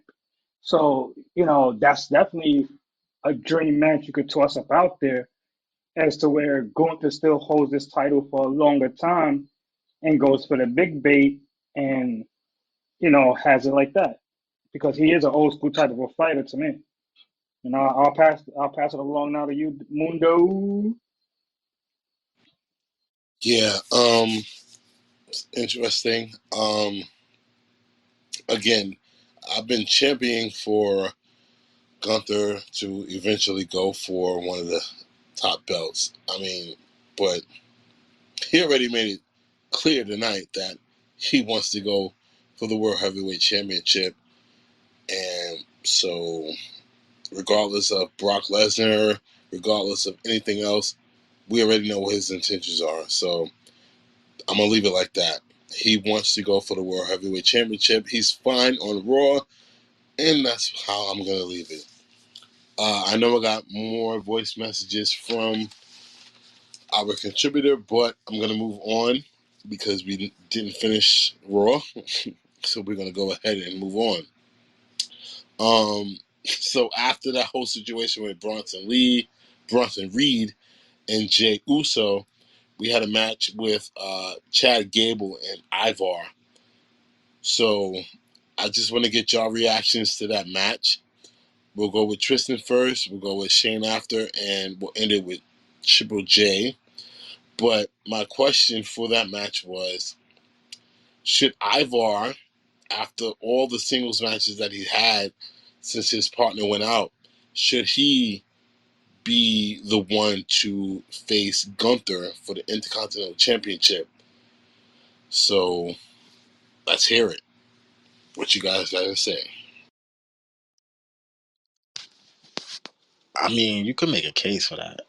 Like, he has great in ring talent and ring skills. That's a big dude doing a backflip off the top turnbuckle. Like, I can see it, but in terms of the in depth wrestling and skill sets, I still don't think he's ready for Gunther yet. So I wouldn't get that carried away. But you could make a case for it. Like, I would love to see them two in a match, like, to see how it goes. But in terms of like dethroning him, I don't think just yet. Yeah, first off, I thought that the match between him and Chad was top notch. Like they were both giving, like they were definitely, they was going in. And in terms of him going for a title match, yeah, I agree with Tristan. It's too early. It's too early. We need to see. I want to see him fight Gunther in a non-title match just to see how he fights against a person of that status because he's been fighting, little guys his size or a little smaller than him. But I want to see him go head to head with someone that is bigger and stronger and has more mileage of in-ring experience on their belt. I want to see him go against people like that before I make that decision if he Uh, can go up against someone with a title. Jay, before you go, Jay, I just want to interject here. Um, for some reason, Tristan and Shane, they have amnesia or dementia, but we got a match between Brunson and uh, Gunther before, and the issue is that Brunson never got his rematch against Gunther because we went into the whole storyline with Gunther and The Miz for a few weeks into pay-per-views, or not pay-per-views, but into Raw main events. So we've seen it before. We've seen Brunson go against Gunther before, and it was a hell of a match. So I just wanted to lay that out. But Jay, go ahead. You got the mic, my man. I'm sorry. I thought we was talking about Ivar and Gunther. Is that who we was discussing? My apologies. Yes, you are correct. My apologies. Yes, I don't know why. I'm looking at I'm looking at the note, my notes, and thinking of Bronson Reed still. But yes, you are correct. You are Oh correct. my goodness. My apologies. My apologies. I'm sorry. Yes, I didn't shuffle my papers correctly. But yeah, Jane, I apologize. Jay, I give you the baton to give from Jay. Uh, I thank you. I would like to say this was a match that displayed the agility of a guy like Ivar and the power of a small guy like Chad Gable. They both delivered in areas where people least expect them to.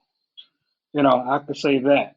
But at the same time, Ivar needs to move on from this. Both guys need to move on from this. I'm tired of seeing, you know, these matchups to where he's damn near fighting the whole crew of Alpha Academy by himself. You know, and also I felt with Ivar, I felt with this match that he's gonna be a prime player in the Royal Rumble. He's gonna, have a nice fair share amount of eliminations to display his power because this was probably a little bit of motivation when he gets in there and he could show something to maybe have a next step for him. I don't see him going up against Gunther for the belt no time soon because we still don't know what he is as far as being the guy by himself because he's always fighting the same people. We need different opponents for him. So I would definitely want to see him fight some more people as well. Mundo, That's very true. The only other outside opponent that we've seen him face beyond Alpha Academy um, was shit. I can't even remember. It Maybe was it New was Day, wasn't it? maybe, he huh? fought Brunson. He fought Brunson Reed. He There fought we go. Bronson Reed. That was one of his best That matches. yeah, Both of them. go to was the only outside, besides Kofi Kingston, he only faced Brunson Reed, and that was a good match. It was a heavyweight match, but yeah. So yes, I agree with you, Jay. Like we got to see more of him outside of Alpha Academy. Triple H, you got to do better, my man. I'm gonna play the voice notes. Uh, I don't want to go backwards, but we can listen to the voice notes, and that's what we'll do. We'll listen to the voice notes. Here we go. I mean, yeah, Brock Lesnar is getting old, but he's still a main attraction to the WWE Universe. He's still in better shape than a lot of the wrestlers in the back too. He's one of the big faces, man. He's one of them guys. When you hear his name, it's like, oh shit. You know how some people when his music play and they talking in the ring and his music play, you see people's faces like, oh my god, why is he here? You seen it in Zeph's face, you see it in Cody's face, you see it in Cena's face, you see it in a whole bunch of different wrestlers' face. So of course, yeah, he's old, but I think he's just there just to put him over. It's a box office attraction, in my opinion. Anyway, that's happening is if Gunther is getting traded to SmackDown or if he wins the Rumble. We already know that he's not winning the Rumble this year. It's going to go to Punk, in my opinion. I don't know. I don't want to say much because I don't know if y'all talked about this anytime yet or during any time of your shows. But it's not Gunther's time yet. If CM Punk didn't come back, then I would have thought Gunther would have won the Royal Rumble. But as of right now, no. Maybe if he got traded to SmackDown, then See, yeah. well, I don't know because of the fact that, like I said earlier or last week, this Royal Rumble is a stacked Royal Rumble. I don't know. I mean, Triple H has been, parading guys around with meaningful stories and meaningful reasons for them to win the Royal Rumble because, between Drew, between CM Punk, Cody Rhodes, they all have reasons to win the Royal Rumble because of stories that they haven't finished, situations they haven't finished, and it's so unpredictable. Jay, I'm gonna give us our flowers because of the fact that we said that we don't need any guest appearances this year because of the fact that it's so stacked with people with stories and situations that are unfinished. We don't need people taking up spots that's unneeded. So we don't know. I'm gonna go with his last voice note before I move on. Also, guys, I know this is your guys' show. If you don't mind me coming up and discussing instead of me just trying to play my messages all the time, if y'all want me to come up and be a part of your show, I wouldn't mind. That's totally up to you guys. I'm enjoying the show. I am a big wrestling fan, and I cannot wait to the Royal Rumble. My favorite pay per view. Well, with that being said, as the creator of this whole situation, if you would like to join us on Friday, where we'll have our SmackDown recap, but we will also have our Royal Rumble predictions and everything of that nature. Our prediction show after SmackDown. You're more than you're more than eligible to be invited to that. I don't want to speak for Shane, who is our moderator and our host for the SmackDown show, but if you do show up, we would love to have you on and give your predictions for Royal Rumble. So again, we thank you for being a part of the Raw recap tonight. We are here every Monday. We're here every Tuesday, and we're here every Friday to give our recaps. So with that being said, um, after the whole segment with Bronson Reed in the background and everything that I asked you guys already, we had a match between Chad Gable and Ivar. I never got a chance to ask you guys. Well, actually, I did. So we'll move on from that. Now that I'm looking at it, I'm sorry. I didn't get a chance to shuffle my papers because we've been back and forth between live voice notes and whatever that nature. But the next segment was a promo in ring, which was advertised for all week between Cody Rhodes and CM Punk. And I'm not going to give my reaction to that promo, but I would love to hear what you guys thought about it. But in that promo, you know, Cody Rhodes came out as he normally does with the pyro and everything of that nature. And then CM Punk came out right after him. He didn't even get a chance to say anything. CM Punk came out, and the fans of New Orleans were fired up when we had both competitors in the ring. The fans were chanting CM Punk like crazy, and then it just kind of switched up to fans cheering for Cody Rhodes, which was something amazing to see. Um, because usually at this point, CM Punk gets all of the fans' reactions, which was something unexpected. But then they got into the whole, what do you want to talk about? They got into the history of how the two of them are close. You know, speaking of OVW and things of that nature. And then Punk said to Cody Rhodes, are you able to separate the difference between business and personal? and he didn't think that Cody could separate the difference. And then Punk eventually mentioned that the story that Cody wrote lives with his father, which was the American Dream story. He basically said that uh, I'm more of the American Dream than you are, which got the fans riled up. And then Cody rebutted and saying that he was more of a CM Punk than Punk was, and mentioning that he lived whatever it was that Punk said during his pipe bomb era, which got the fans riled up even more. And then after that, things got really intense. The two of them went face to face, nose to nose, and the fans were completely split with that.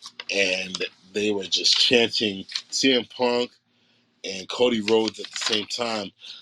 Real quick, I just want to know what you guys thought of that segment, what it meant for the Royal Rumble.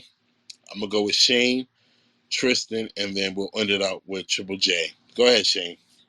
Yeah, sure. Great. Thanks for putting on me first. Great. We saw, Of course. of course, we saw two guys who we cheered for that left us, went to another company, did their thing there, and then for some reason left there and then came back here. So that's that history. And all in all, what I got was these guys, they was telling about each other's histories, but once it comes to Rumble, there is no, nice guy, there is no history or anything like that. It's just about me winning. That's what this is all about. It's about me winning. There's no friends, there's no families, there's nothing in this. It's about me winning. That's it. As much as I respect you and I respect your dad, at the end, I'm going out as the top winner. That's what I got from that confrontation. If you ask me who's going to win, I would say CM Punk over Cody. And if you want to end Cody's story, you could play the game and end it your damn self. Lord have mercy. Okay, next up. All right, now that is that was a great point, but I'm gonna pull a Triple J here, right?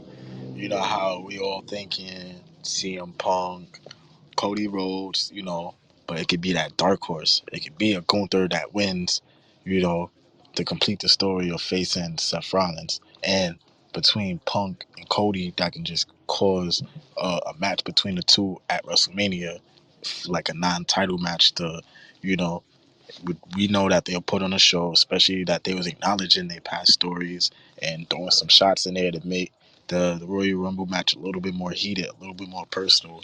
With that promo alone, I think it do set up a match between the two at Mania, believe it or not. And a dark horse like Gunther would win the Rumble. Damn you, Tristan. I was about to say the same shit. All it did was give me mania vibes between the two. I'm not gonna say too much. Just keep it short and sweet because they both said what they had to say. They delivered, and what other scene can you see these two going at it? But at Mania now, the crowd is gonna be divided. It's gonna be great, and that's definitely night two worthy. That's all I gotta say. So basically, what you guys are saying from that, you know, uh, Punk, Punk, Punk did a good job. He led into saying that, you know, yeah, you have the story or whatever of that nature, and then there's a bigger star to take everything away from you. In my opinion, I thought he was talking about The Rock, but then he made it about himself. But do you guys think that with the whole situation with The Rock happening, do you think the plan B, now that Seth is questionable, do you think that the plan B is for Cody and CM Punk to face each other at WrestleMania while we have The Rock versus Roman Reigns. I'll go with Tristan, Triple J, Triple J. Well, we'll go with Triple J first because he unmuted his mic first. Triple J, Tristan, and then we'll end it with. I think definitely that was Plan B, just because of the fact is we probably didn't know The Rock's full time schedule, and probably more than likely, once The Rock gave the thumbs up, then the Plan B came to all along. And we've been seeing since CM Punk came back, he's only been taking shots at two people, and that's been Seth and Cody. So now that, you know, Seth is a little hurt, why not push the storyline now? Let's get it all out there. Let's both tell our stories on this night, and let's see who wins. Best of luck to both men, but I'm still not going for Cody because I see Stardust losing. I know you're a hater. I know that you're a hater. I want him to You're, lose for the. I want him to lose. My reason is because he took the sledgehammer and bashed it on the other channel, the other federation, which automatically led for me to not like him the way most like him. I but hate if him because of that. but if Triple H can bring him back and forgive him for that, you need to do the same. But we'll go ahead with everybody else. Go ahead, guys. That's ridiculous. No, we don't. You don't have to like him because Triple H brought him back. That's insane to say that, Des. I didn't say you have to like him. I said you have to. You can forgive him for that, like Triple H did. I never said that you have to like him. No, I said all of that. You don't have to forgive him or like, what, you forgive him because Triple H did? Triple H is the boss. Did we forget that part? He's the boss. So if he can bring him back and overlook the situation and understand what the business is, you can too. Bring him back and not have him end the story or finish the story. No, Shane, think about it. Triple H has been giving him a hellacious story to try to to try to complete. It started with him returning to WWE at WrestleMania, and how many matches did he have with Seth Rollins before he could move on? And then he moved on, and he had how many matches with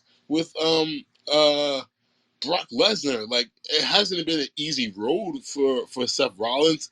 He's been dealing with a lot of shit and getting into this situation now at Royal Rumble. It's not like he's a foregone, you know, person to WrestleMania. He's still got to go through 29 other people at WrestleMania.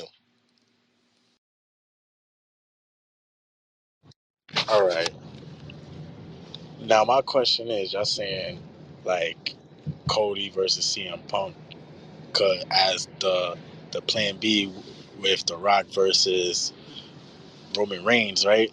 But in terms of self with Seth and the belt, like my thing is, what are they going to relinquish the belt and put it up for a vacant belt for Mania? Is that where you're angling in, or like I'm not understanding that part?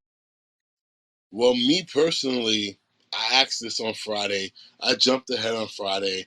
It was not me, but Destaker, his evil ass, he went and attacked Shane, and said that it would be a situation at um, elimination chamber where it would be for the vacant championship. But as Shane and Jay mentioned, that we had to wait till Monday to see what the situation was with Seth. Seth has already said that he's not giving shit up. Gonna do what he do, and so I don't see a relinquish of the championship. If he was gonna relinquish the championship, it would have been tonight. So I I don't know. So all right, all right. Now keeping with the CM Punk and Cody Rhodes story, right? And if Seth is healthy enough to compete at Mania, Would you think that they put them three in a classic triple threat match for the world heavyweight title? Um, yes, I do, because of the fact that CM Punk and Cody would have to carry the story while Seth is out, because Seth already told us tonight that he's not going to be around for the next how many weeks.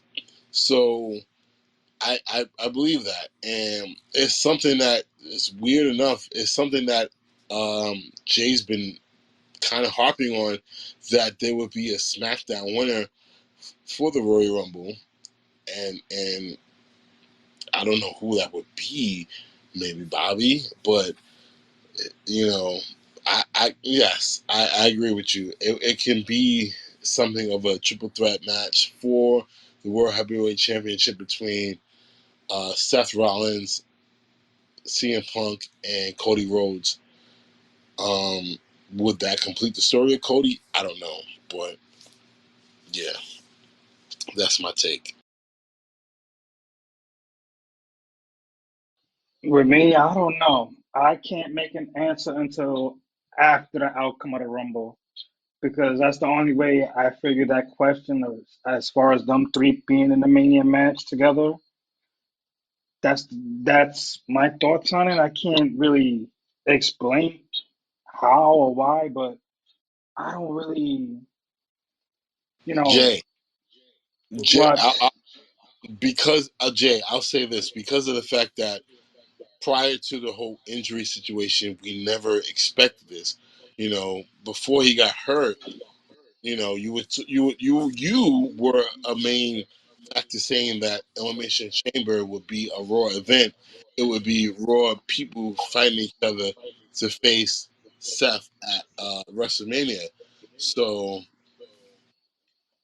now that I, he's, I mean, does that really, eh, change anything? Because it'll still give us a SmackDown winner at Royal Rumble, and it'll still give us a Raw winner. what I see, look, Mundo, what I see is I see Gunther being in that elimination chamber and probably winning elimination chamber because he might not win the Rumble, and we still gonna have Cody and CM Punk 1-on-1 at Mania because you know Gunther's gonna probably carry this title into Mania, and like I was saying earlier, why not have a classic Mania match where the Intercontinental Champion fights the Heavyweight Champion? This could be a box office too. If Brock ain't available for it, I would go with Gunther and Seth at Mania. Shane, do you have anything to say before I play the voice note that we have? Yeah, for me, it's just too early. It's too early for me to make any predictions like this. I need to see. First off, I want to see CM Punk in action. I mean, I don't know. I know for sure he did one house show that he did with Dom, but other than that, I need to see him in the ring. I need to see him in the WWE ring to see how Well, he is there before I can. well, Punk has done multiple house shows. It hasn't just been that one house show at MSG. They've done it a few times. It's just that you know WWE is holding us out with seeing Punk. I don't want to say CM Punk, but seeing Punk on TV, wrestling. So it's been done already. He has multiple matches already under his belt with WWE. So yeah, I didn't say that he didn't have matches. I said I didn't see any of those matches for me to have any type of prediction. That's what I was saying, Des. and did I not say that he's had multiple matches, house shows? But I said Right, that but he you're making it seem like I said that he no. hasn't had, except for that one that I've Look, mentioned. I said I haven't seen. and I I said that haven't seen just any. haven't had anything on. he hasn't had anything on Raw. But Obviously. yes, so obviously he's in shape to perform. But with that being said, I'm gonna just play this voice note real quick. Cause Shane's Jesus. pissing me off. Shane, don't piss me off. I'm trying to remain cool, okay? Dude, I was answering the question. You know what? I'm fine, period. I'm fine. Exactly. Period. Period. No comment. I still think that it's still going to be CM Punk and Seth Rollins, being the fact that Seth Rollins didn't say anything about forfeiting his title belt. So that look like that still is going to be a go go. I see Cody finishing his story and winning the Elimination Chamber. Sorry to speak into that so fast if you haven't talked about that also. Well, that's nice to know. But moving forward, Yo, before you move forward, Dad, I just got one more thought. look, Shane, you see this? I keep Yeah, getting interrupted by my own family. Like, my goodness I, gracious. it, Go it, ahead. it, it's just one more thought. Just one more thought. I just like when I was at my job the other day, I was saying what they should have done was have Seth relinquish the title and made the Royal Rumble, whoever wins, take the World Heavyweight title. That's a thought I had personally, but obviously they didn't go with that angle. Wow, we've seen that already. We've seen that a few years ago where they had the Royal Rumble be a WWE Championship match and Triple H won. I don't think he wanted to go down that route again because of the fact that, again, the World Heavyweight Championship is the secondary championship in the company. So it's like, because you would expect that CM Punk will win that, but I think that with Roman downplaying his injury is good, because we can still speculate and want the matches that we want for WrestleMania to happen until it's not happening. Tristan, you agree? Yeah, I see where you're coming from. I see where you're coming from. I can see where you're coming from. All right. Well, with that being said, segment number 12, because we had so many segments in Raw tonight. Raw, it was so much going on in Raw tonight. We're going far into what we normally do, but match number 5 was Zoe and Shayna versus Indy and Candice. Uh, Shane, I'm gonna lean on you on this one. What were your thoughts of the match between Zoe and Shayna versus Indy and Candice? Yeah. I mean, yeah, I understand that they had the match so that they can have the chance to get the tag team titles, but it was like, eh. And I get it. Uh, Baszler and Evil Gina won, and then the champs came and taunted them this and the third, and I do see them. Evil Gina. That Des and I thinks that Zoe Starks looks like Gina from Martin. So think about that, and now you see why we call her Gina, Evil Gina. Yes. But yeah, it was like one of those type of matches to me. It was like it was like a whatever match until the end when Damage Control came in and they did their thing. But other than that, it was just that's all I gotta say about that. Not too much. Shout out to Evil Gina. Tristan, you have any input on that match?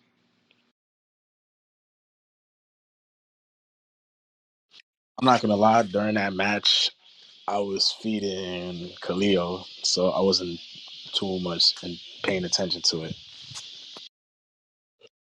Well, shout out to my guy, Khalil. I love you, Cuzzo. You didn't make an appearance tonight, but you did last week. But yes, my thoughts were.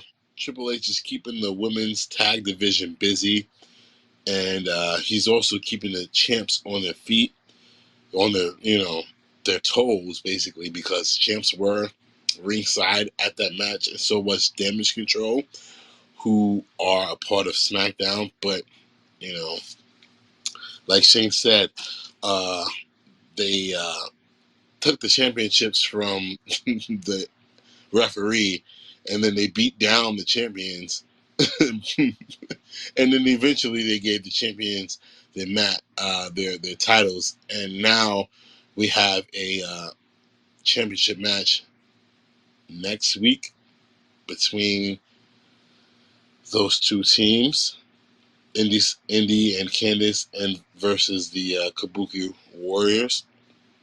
So we'll look forward to that.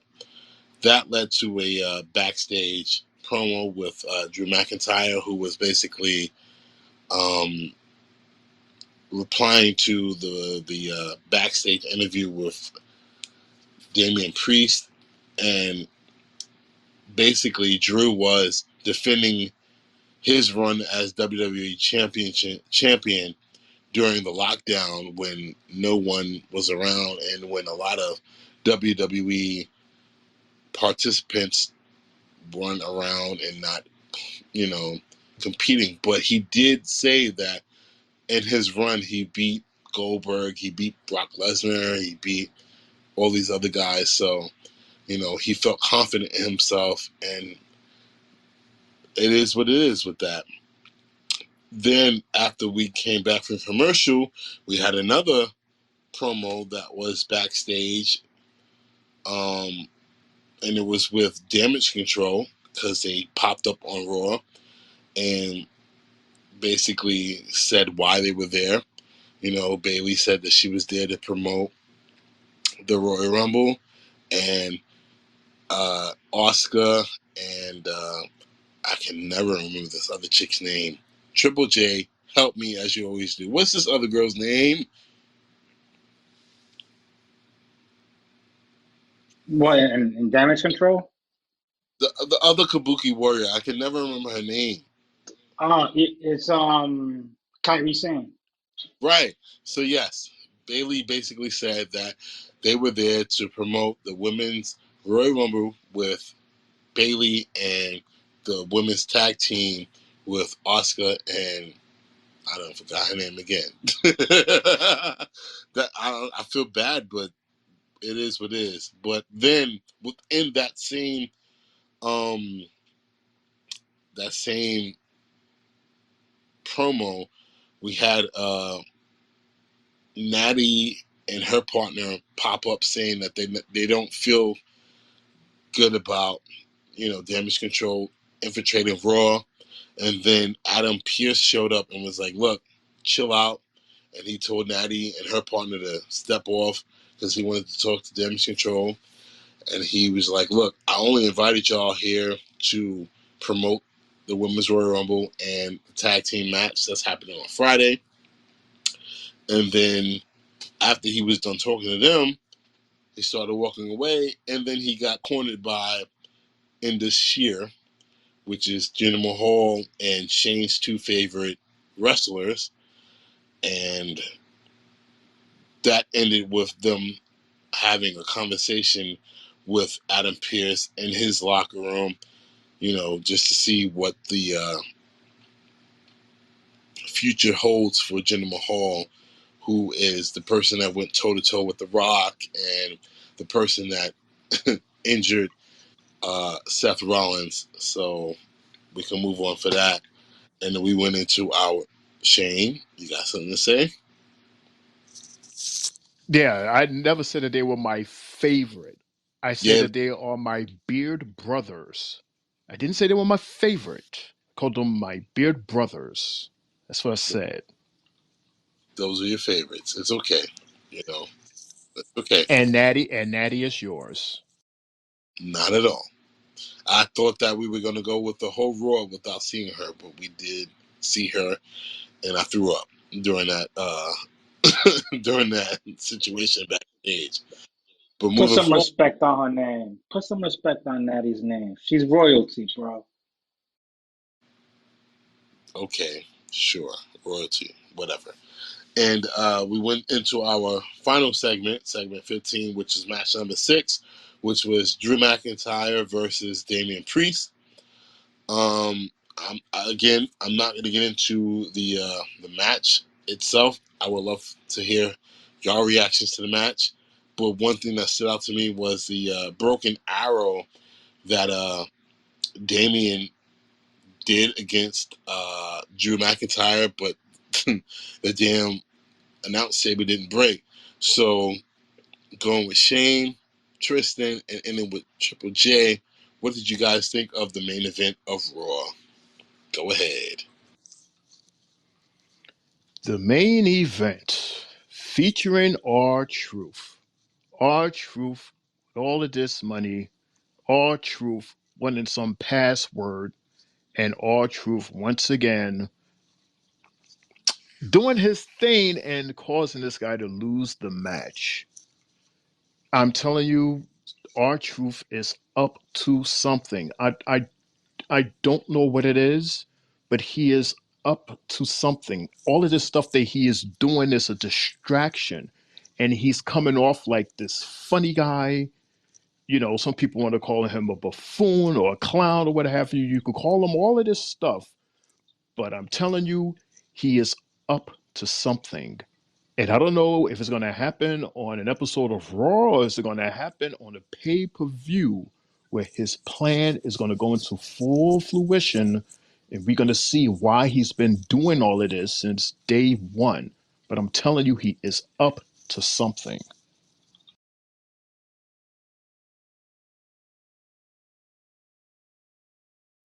Period. The end. Period. My fault. I'm going based on the match. I thought it was a pretty solid match. Damian Priest shined in the match. Drew McIntyre shined in the match. But let's get to R-Truth, the comedy gold of the company.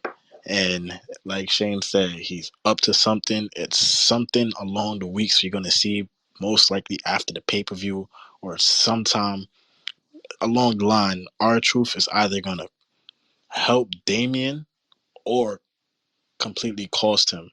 But I would think that he will help him along the line, to prove his loyalty to Judgment Day and his approval.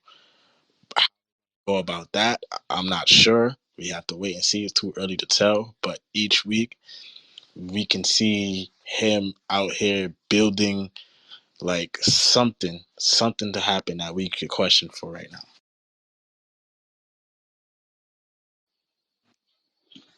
What I seen from that match was happy, like it made you laugh, and then he at times in the match he took it serious. So I'm one that I looked at the serious moments of the match, and both guys were delivering. The hits were there, the moves were there, both guys were spot on. You know, I thought honestly that Priest was going to win the match, but the way R-Truth came in and did what he did, asking for the password, and then all the money flying all over the ring, that proved it costly in the match. Uh, my whole thing with Truth is I think Truth now is gonna probably apologize to him, say he's sorry, and try to make it up to him by selling more merch. Gonna come out with another shirt, more than likely next week, and it's gonna probably say I'm sorry, you know. And it's with a guy like Truth, he's selling merch, and that's where he's being gold at as well. Besides talking and everything and acting up upon the character that he is, you can see also that he's bringing a lot of different dynamics to the company. So I wouldn't put it past him if it's a master plan to where he helps somebody win and he helps someone really lose bad. All right, and I'm gonna go with the voice note. Here we go. Just like my boy Tristan said, our truth is a distraction, and I see two things that's either going to happen. He's either going to be able to help Damian Priest cash in that money in the bank successfully, or he loses the money in the bank because of him. All of it is going to be because of our truth. Well, my take on it is that again, another week we saw Damian Priest not really wanting to do what he did to R-Truth this week, but the match was more important than anything. So that's how I take it. Um, Again, Damian Priest seems to be on the side of R-Truth, but he's just, fighting these inner demons because Truth is a genuine guy and someone who wants the best for the Judgment Day, or I guess, as we spoke, his half of the Judgment Day, because like I said earlier, we spoke about basically the Judgment Day being split in half. Rhea's half with Dom and JD, excuse me, and Damien's half with him, Finn, and R-Truth. So with that being said, we are done with Monday Night Raw. But I do have uh, two more questions for you guys before we go and end the show. I'm going back to the WWE rumors and hot takes uh, section, and because of Royal Rumble, I'm gonna start there. My question is to you guys, as much and also LeJean, this is for you too because you're listening in. My question is, as much as we spite Vince McMahon for his later years in the WWE, should we give him his flowers for greenlighting the current Roman Reigns and Bloodline storyline? I'll go with Tristan first, Shane after, and I'm going to end it with Triple J, and I would love to hear a voice note from you, LeJean. So go ahead, fellas. What do y'all think? One more time. Repeat it one more time. The question is, again, as much as we spiked Vince McMahon for his later years in WWE, should we give him his flowers for greenlighting the current Roman Reigns and Bloodline storyline? To a certain extent. To a certain extent. Like when it was Sami Zayn a part of the whole storyline, and before they kind of all broke up to become dysfunctional, they were cooking every week like it was musty TV. But now it just hit to where they don't really know what to do, and calling up people like The Rock, it's like now they coming up with different plans last minute to know what to do, and there's always rumors out there that Roman won't give it up until 2025 and he's gonna keep it for another year. But I do give Vince McMahon his flowers in a way, but it's just that now it became stale to where it's like, what now? Tristan, real quick, before Shane and Triple J go in, Tristan, the whole situation with The Rock was all originally something that was a part of Vince's idea, but it never happened, and then Vince got caught up in his whole situation. So you feel the same way when you think about that part? With that being Vince's idea, The Rock. Correct. The whole Rock situation, as he's told us, that it was supposed to happen a year ago, and a year ago, WrestleMania, Vince was still in charge, and he said that he had a meeting with Vince and the other dude that's in charge, that was in charge of creative, or monetarily a part of creative. He had a meeting with them. So do you not give Vince the his flowers for that too? Absolutely no. Me personally, if you bring in The Rock to be the one that dethrone Roman Reigns, I just don't like it. Just don't sit right it just don't sit right in some ways. There's a lot more talent that can go to that stage and dethrone Roman, but bringing back The Rock is like kind of a whole slap in the face to the rest of the roster who has potential to dethrone Roman, especially since there's a lot of talent that's more skillful than Roman. Now, Tristan, um, I don't believe that The Rock's purpose is to dethrone Roman. I think his purpose is to help create, you know, the character. I think The Rock is to lose to Roman and make his character stand even more. Make the tribal chief be even bigger than he is. When you beat the biggest person in your family, I think that it means more. I don't think that The Rock was ever the person to beat Roman Reigns. I think he was just the next step, and all of us understanding and realizing that Roman is the guy. You feel me on that? So if that's the case, it would have been perfect for last year, but now I just don't see it no more. I just don't see it. Like even if they was to do that, it's not going to be as special as it was if it happened last year. In a way, Okay, guys, what do y'all think? Triple J and Shane. Oh God, where do I go with this?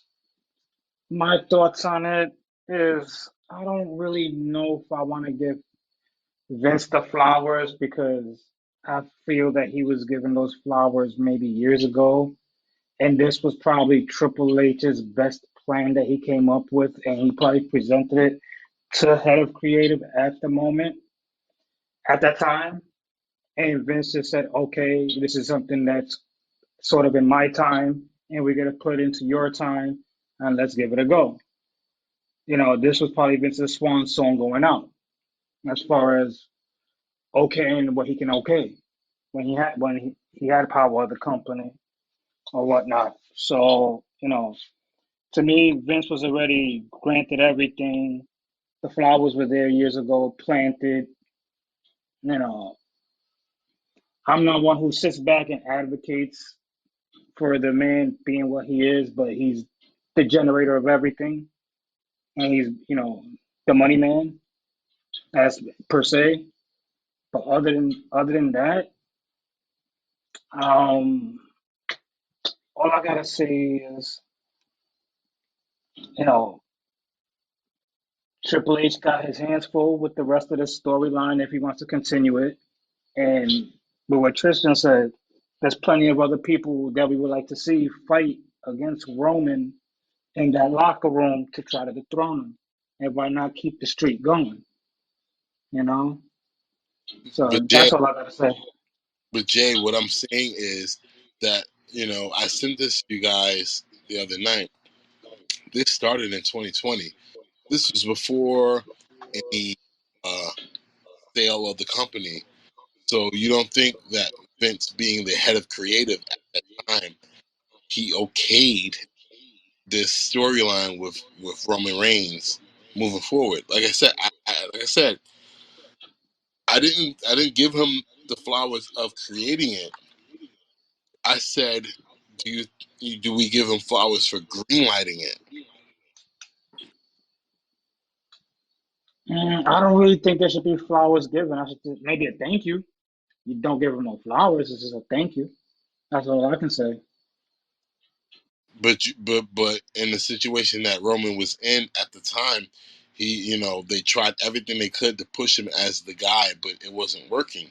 So you don't think that with them, with Vince, okaying the fact that Roman would be a heel and moving the storyline as him being a heel, you don't think he deserves anything out of that?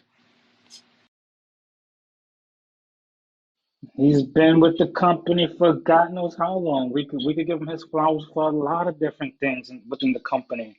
You know, I just appreciate what he gave us. We don't know how long negotiations were with Vince selling the company. It could have been in talks then in 2020 that he was already probably having on the side tip because he was little by little selling some shares here and there already. So to have that storyline go on for years and years and years, and then go into the time when he sells the company, it's you know like a return on investment with him. He's going out. He got to get every last little bit of money before he went out. He knew eventually there was going to be a time where it became stale for him and what he was doing. And when he, finally passed the torch to whoever it had to go to, the company still is in good hands. But as far as flowers, no, it's been given to the man. He's a legend for everything he's done for the company since he's took over it from when his father gave it to him. Shane, your thoughts? Um, from yeah, I would say yes because the bloodline story as a whole is one of like the best stories that was told in all of WWE. Would I say it's one of the top? I won't say it's my personal number one, but it is the top from the beginning to I won't say like right now, but at the peak when it started to fizzle out a bit. But I will say that Vince has, a lot to do with that. Whether he helped to create the story or whether he okayed it, just the fact alone that he okayed it, as opposed to saying, well, no, I don't want to do it that way. I want to do it this way. And then his way could have possibly have made it worse. It was the fact that he even okayed that to give us some amazing storylines to a point where we couldn't wait to the next SmackDown, even while SmackDown was on. We couldn't wait for the next SmackDown because we wanted to see that story, continue because it was so good. It was so juicy. And I would say that yeah, Vince had a lot to do with that. Again, regardless of whether he was part of the writing crew or part of the creative crew, but he okayed it. And that deserves a lot. So I would definitely say yes, absolutely. And shout out to him for even creating this whole thing for even us to be here today to talk about it. And that's all because of Vince. So shout out to you, Vince. I agree with you, Shane. For us to be talking about it 4 years later, that's genius. And I have nothing. I agree with you 100%. The fact Yeah, that we're still we talking gotta. about I'm sorry. Tristan. Go ahead, Yeah, Tristan. we gotta also shout out Paul Heyman for really shining and making Roman Reigns bigger than what he was before. Like he really helped a lot in terms of promos, everything. Yes, and in all fairness, that goes without saying. That totally goes without saying that Paul always gets his flowers and his jug of beer, or however you want to call it, to celebrate him. But the question, I see why Des asked that question because of the fact that Vince is not here to continue the story. So he was asking, should he get his flowers or his respect from what he did when he was there for the story? I think that's what you was asking. Yes, Des? Yes, that's what I'm saying. At the end of the day, Vince, at the time in 2020, before there was a sell or anything of that nature of the company, he was the head of creative and he had to give the okay for this whole thing to start. So that's what I'm saying, shouldn't we give him his flowers? No matter how much we hated the other decisions that he's made during, his last tenure with the WWE, this is one thing that, has kept honestly the company going during the pandemic, the lockdown.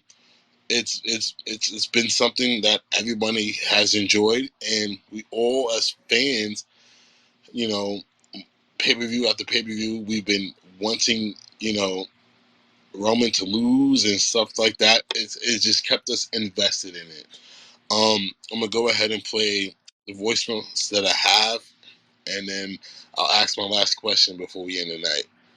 Of course, hell yeah. You got to think this is one of the reasons why, a lot of some of the stories that we are seeing now are continuing because of the bloodline situation. Cody's still trying to finish his story. That's all to deal with the bloodline. Jay Uso trying to find his way around, all because of the bloodline. You know, a lot of the reasons for that. So I applaud Vince McMahon for keeping the bloodline thing going on, man. We have seen a lot of great matches, a lot of great promos, funny promos, everything because of that. So I applaud Vince McMahon. He finally did something good in a long time. And I agree with that the statement. I agree with it. At the end of the day, it was his job to okay whatever the creative team came with him. Whatever they decided to come with him and say, hey Vince, this is what we think should happen. And it was his decision to be like, okay, let's go with it.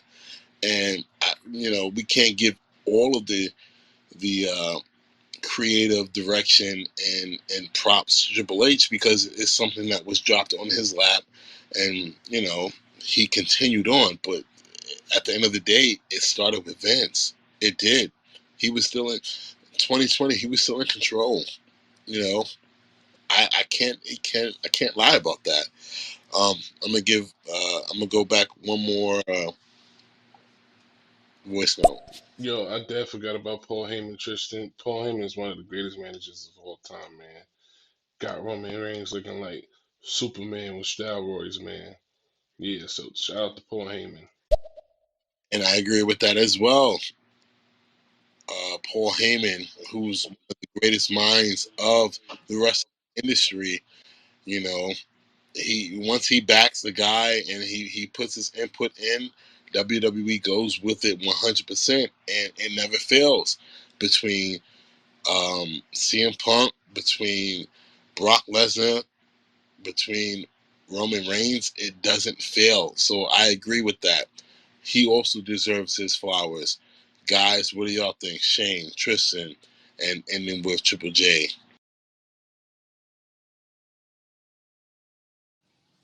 Yeah, I just said to answer Tristan's question, I said, yeah, of course Paul deserves his flowers. That's not even like up for discussion. The fact that he was like a main storyline, he's like a main character for that storyline, and he's like one of the most important people in all of WWE, and he's one of the most important people in all of wrestling.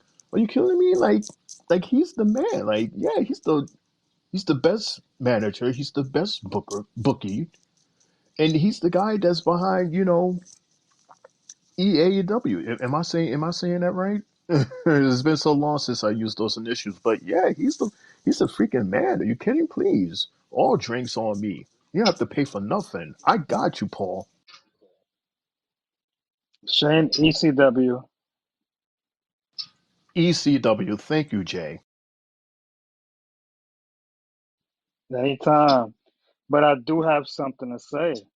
While we've been on the air the past few hours, there's been a big release on SmackDown prior to your show, Shane. WWE, there's reports that Kevin Patrick has been removed from the SmackDown team, and there will be a replacement for him after the Rumble. Just wanted to let that out to you guys.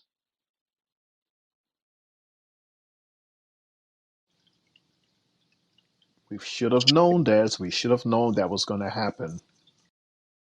Of course, wasn't really a big fan of his, but like I said, I always thought that Corey should be the head guy for SmackDown because of the fact that he's just that guy. All right, well, I'll move into the last thing that I have to ask for you guys, and it is I don't remember going into a Royal Rumble knowing so little of the participants in either the women's or men's Royal Rumble. We've in all this time we've only got 7 men, told to us that's going to be in the Royal Rumble, and 4 women. Usually, from what we've seen in years past, it would be like like a bingo type of situation where a participant would be in the back and he'll get the ball and it'll be like, all right, this is what your number is moving forward. So the last question is, what do you guys think about that? Like, is this really going to be a guest heavy Royal Rumble, or yeah, basically, yeah, that's what it is. Do you guys think this would be a guest heavy Royal Rumble? I'll go with um I'll go with Shane, Tristan first. Excuse me, Shane first and then Tristan, because you guys were adamant about guest appearances at the Royal Rumble, and it will end it with my guy Triple J, who agreed with me, where we thought that it wasn't needed to have guest appearances. Shane. So, it's shocking enough that in 2024, with so many big mouth people out there that's online that wants to just tell everything, it's surprising that we only know but a certain amount of people that is in this rumble. And not for nothing, I like that element of surprise as opposed to us knowing everyone that is in there. And then we come out, they'll say, oh, we already know that, that this guy is number 13 or this one is 20 because it was said, or even possible because it was said that they was going to be in it. But I like this element of surprise where it can be anybody. And especially now with the fact we got people like, you know, Logan Paul or Bad Bunny. And then we just got this promo of Hulk Hogan talking about that he still has one more left in him. Man, if you don't sit your old behind down, you know how long that walk is going to be between the back and the ring? Hell, by the time you get to the ring, the match is going to be over. Just sit in the back, come out and say hi, do your little thing on the mic, and then walk away. But other than that, I like this element of surprise, of not knowing. And I also like the fact that, yes, we have 7 people that we know for sure that's in it, but do we know which position they're in? See, that's another surprise. So I like this idea. And I like the fact that it's possible that we could have or may not have a special guest. See, you don't know yet. And I like that. Yeah, I do agree with him. I like the element. We don't know the position. Like normally before we would know, oh, this person is number one, this person is number two. We don't know who will start off the match. It just gives more wonders and surprises to how the whole Rumble will go. And I'm pretty hyped for it because it's like without all the rumors and blogs post, oh, who's here to return or who's doing this, it's better this year because they kind of spoil Cody return. So yeah,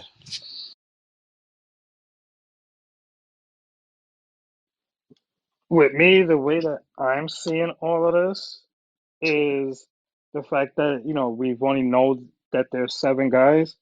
I think they're what Triple H is doing instead of telling it. He's letting us see it by the certain matches that we're getting on Raw, SmackDown, and a tiny bit of NXT. So, if we're seeing more features of Bronson Reed or more features of the New Day, or we're seeing Jay Uso, then we're going to SmackDown and we're seeing all these other characters that are fighting one-on-ones, like or the 3-on-3s, the guys of the Phantasma against LWO.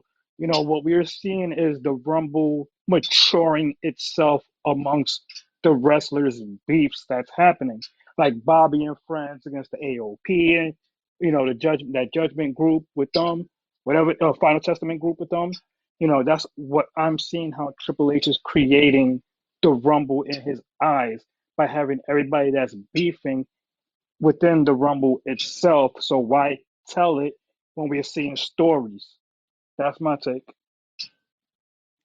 All right. Well, we got two voicemails before I end this all. So I'm gonna go to the 2 voicemails and then we're gonna call it a night. Stand by. Um, I don't think we're gonna have any guest appearances. I think we're gonna see a lot of call ups and maybe some returns. Maybe some call ups from the NXT roster as The Rock's daughter. It might be being brought up for the main roster. Yeah, so like The Rock's daughter, Gable Stevenson's first appearance. We should see him. The Turner Andrea, I don't know if I'm saying his name right, Andrea, which is Charlotte Flair's husband, because his AEW contract expired. So I think he may be returning at the Royal Rumble as well. So you're saying Andrade will be a surprise appearance at the Royal Rumble this Saturday. I guess it depends on whatever his contract is with the other company. The Rock's daughter, bro, you need to tune into our NXT um, podcast because my opinion is she will be the next general manager of NXT. So I don't see her showing up during the Royal Rumble this weekend. But with that being said, guys, I appreciate everyone who listened, everyone who participated, everyone that listened, everything. Just like this was a crazy go home uh, episode of Monday Night Raw. I thank y'all so much for participating. We went very long tonight, but we had to because it was so much to digest, so much to get into. And Shane, O'Mac, Triple J, my guy Tristan Rollins, I thank y'all so very, very much for your input tonight on this episode of the Three Bells Podcast, recapping Monday Night Raw. And everyone, we will be back here tomorrow, well, later on tonight, technically, for the NXT podcast of the Three Bells Podcast. So thank y'all so much, my guys. I love y'all. Shane, we'll start with you. Go with Tristan after that, and then we'll end with Triple J, who is our host and moderator of NXT on Tuesdays. Guys, what are your final thoughts of Monday Night Raw and everything that we talked about? Shane, hit us, my guy. Keep it short and sweet. Good fight, good mics, good night. I like that one. Nah, it was a good go home show to Royal Rumble, and I'm looking forward to the Rumble, and it was a great night. I like to end it as well by saying I definitely appreciate LeJean being up here and giving us his insights and his thoughts tonight. Definitely appreciate it, my guy, and hope to see you tonight on the NXT show because that show was gonna be at 10:15, maybe 10:20, depending on the outcome of the finish of NXT, which is leading up to Vengeance Day tomorrow. You know, we're gonna have Vengeance Day coming up soon for the company, and this episode is definitely gonna lead into it a lot. So, guys in the panel and guys listening, I love you all. God bless. Good night. And as always, everyone, please join us tomorrow night at 10:15 for our recap of NXT. And don't forget to join us on Friday night as we have the go home episode of SmackDown leading into Royal Rumble. Thank y'all so much for joining us. Have a great night. We out of here.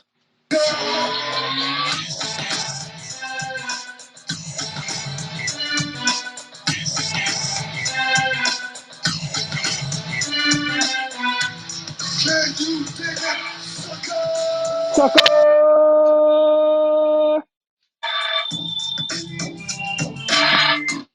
And don't forget, no yeet.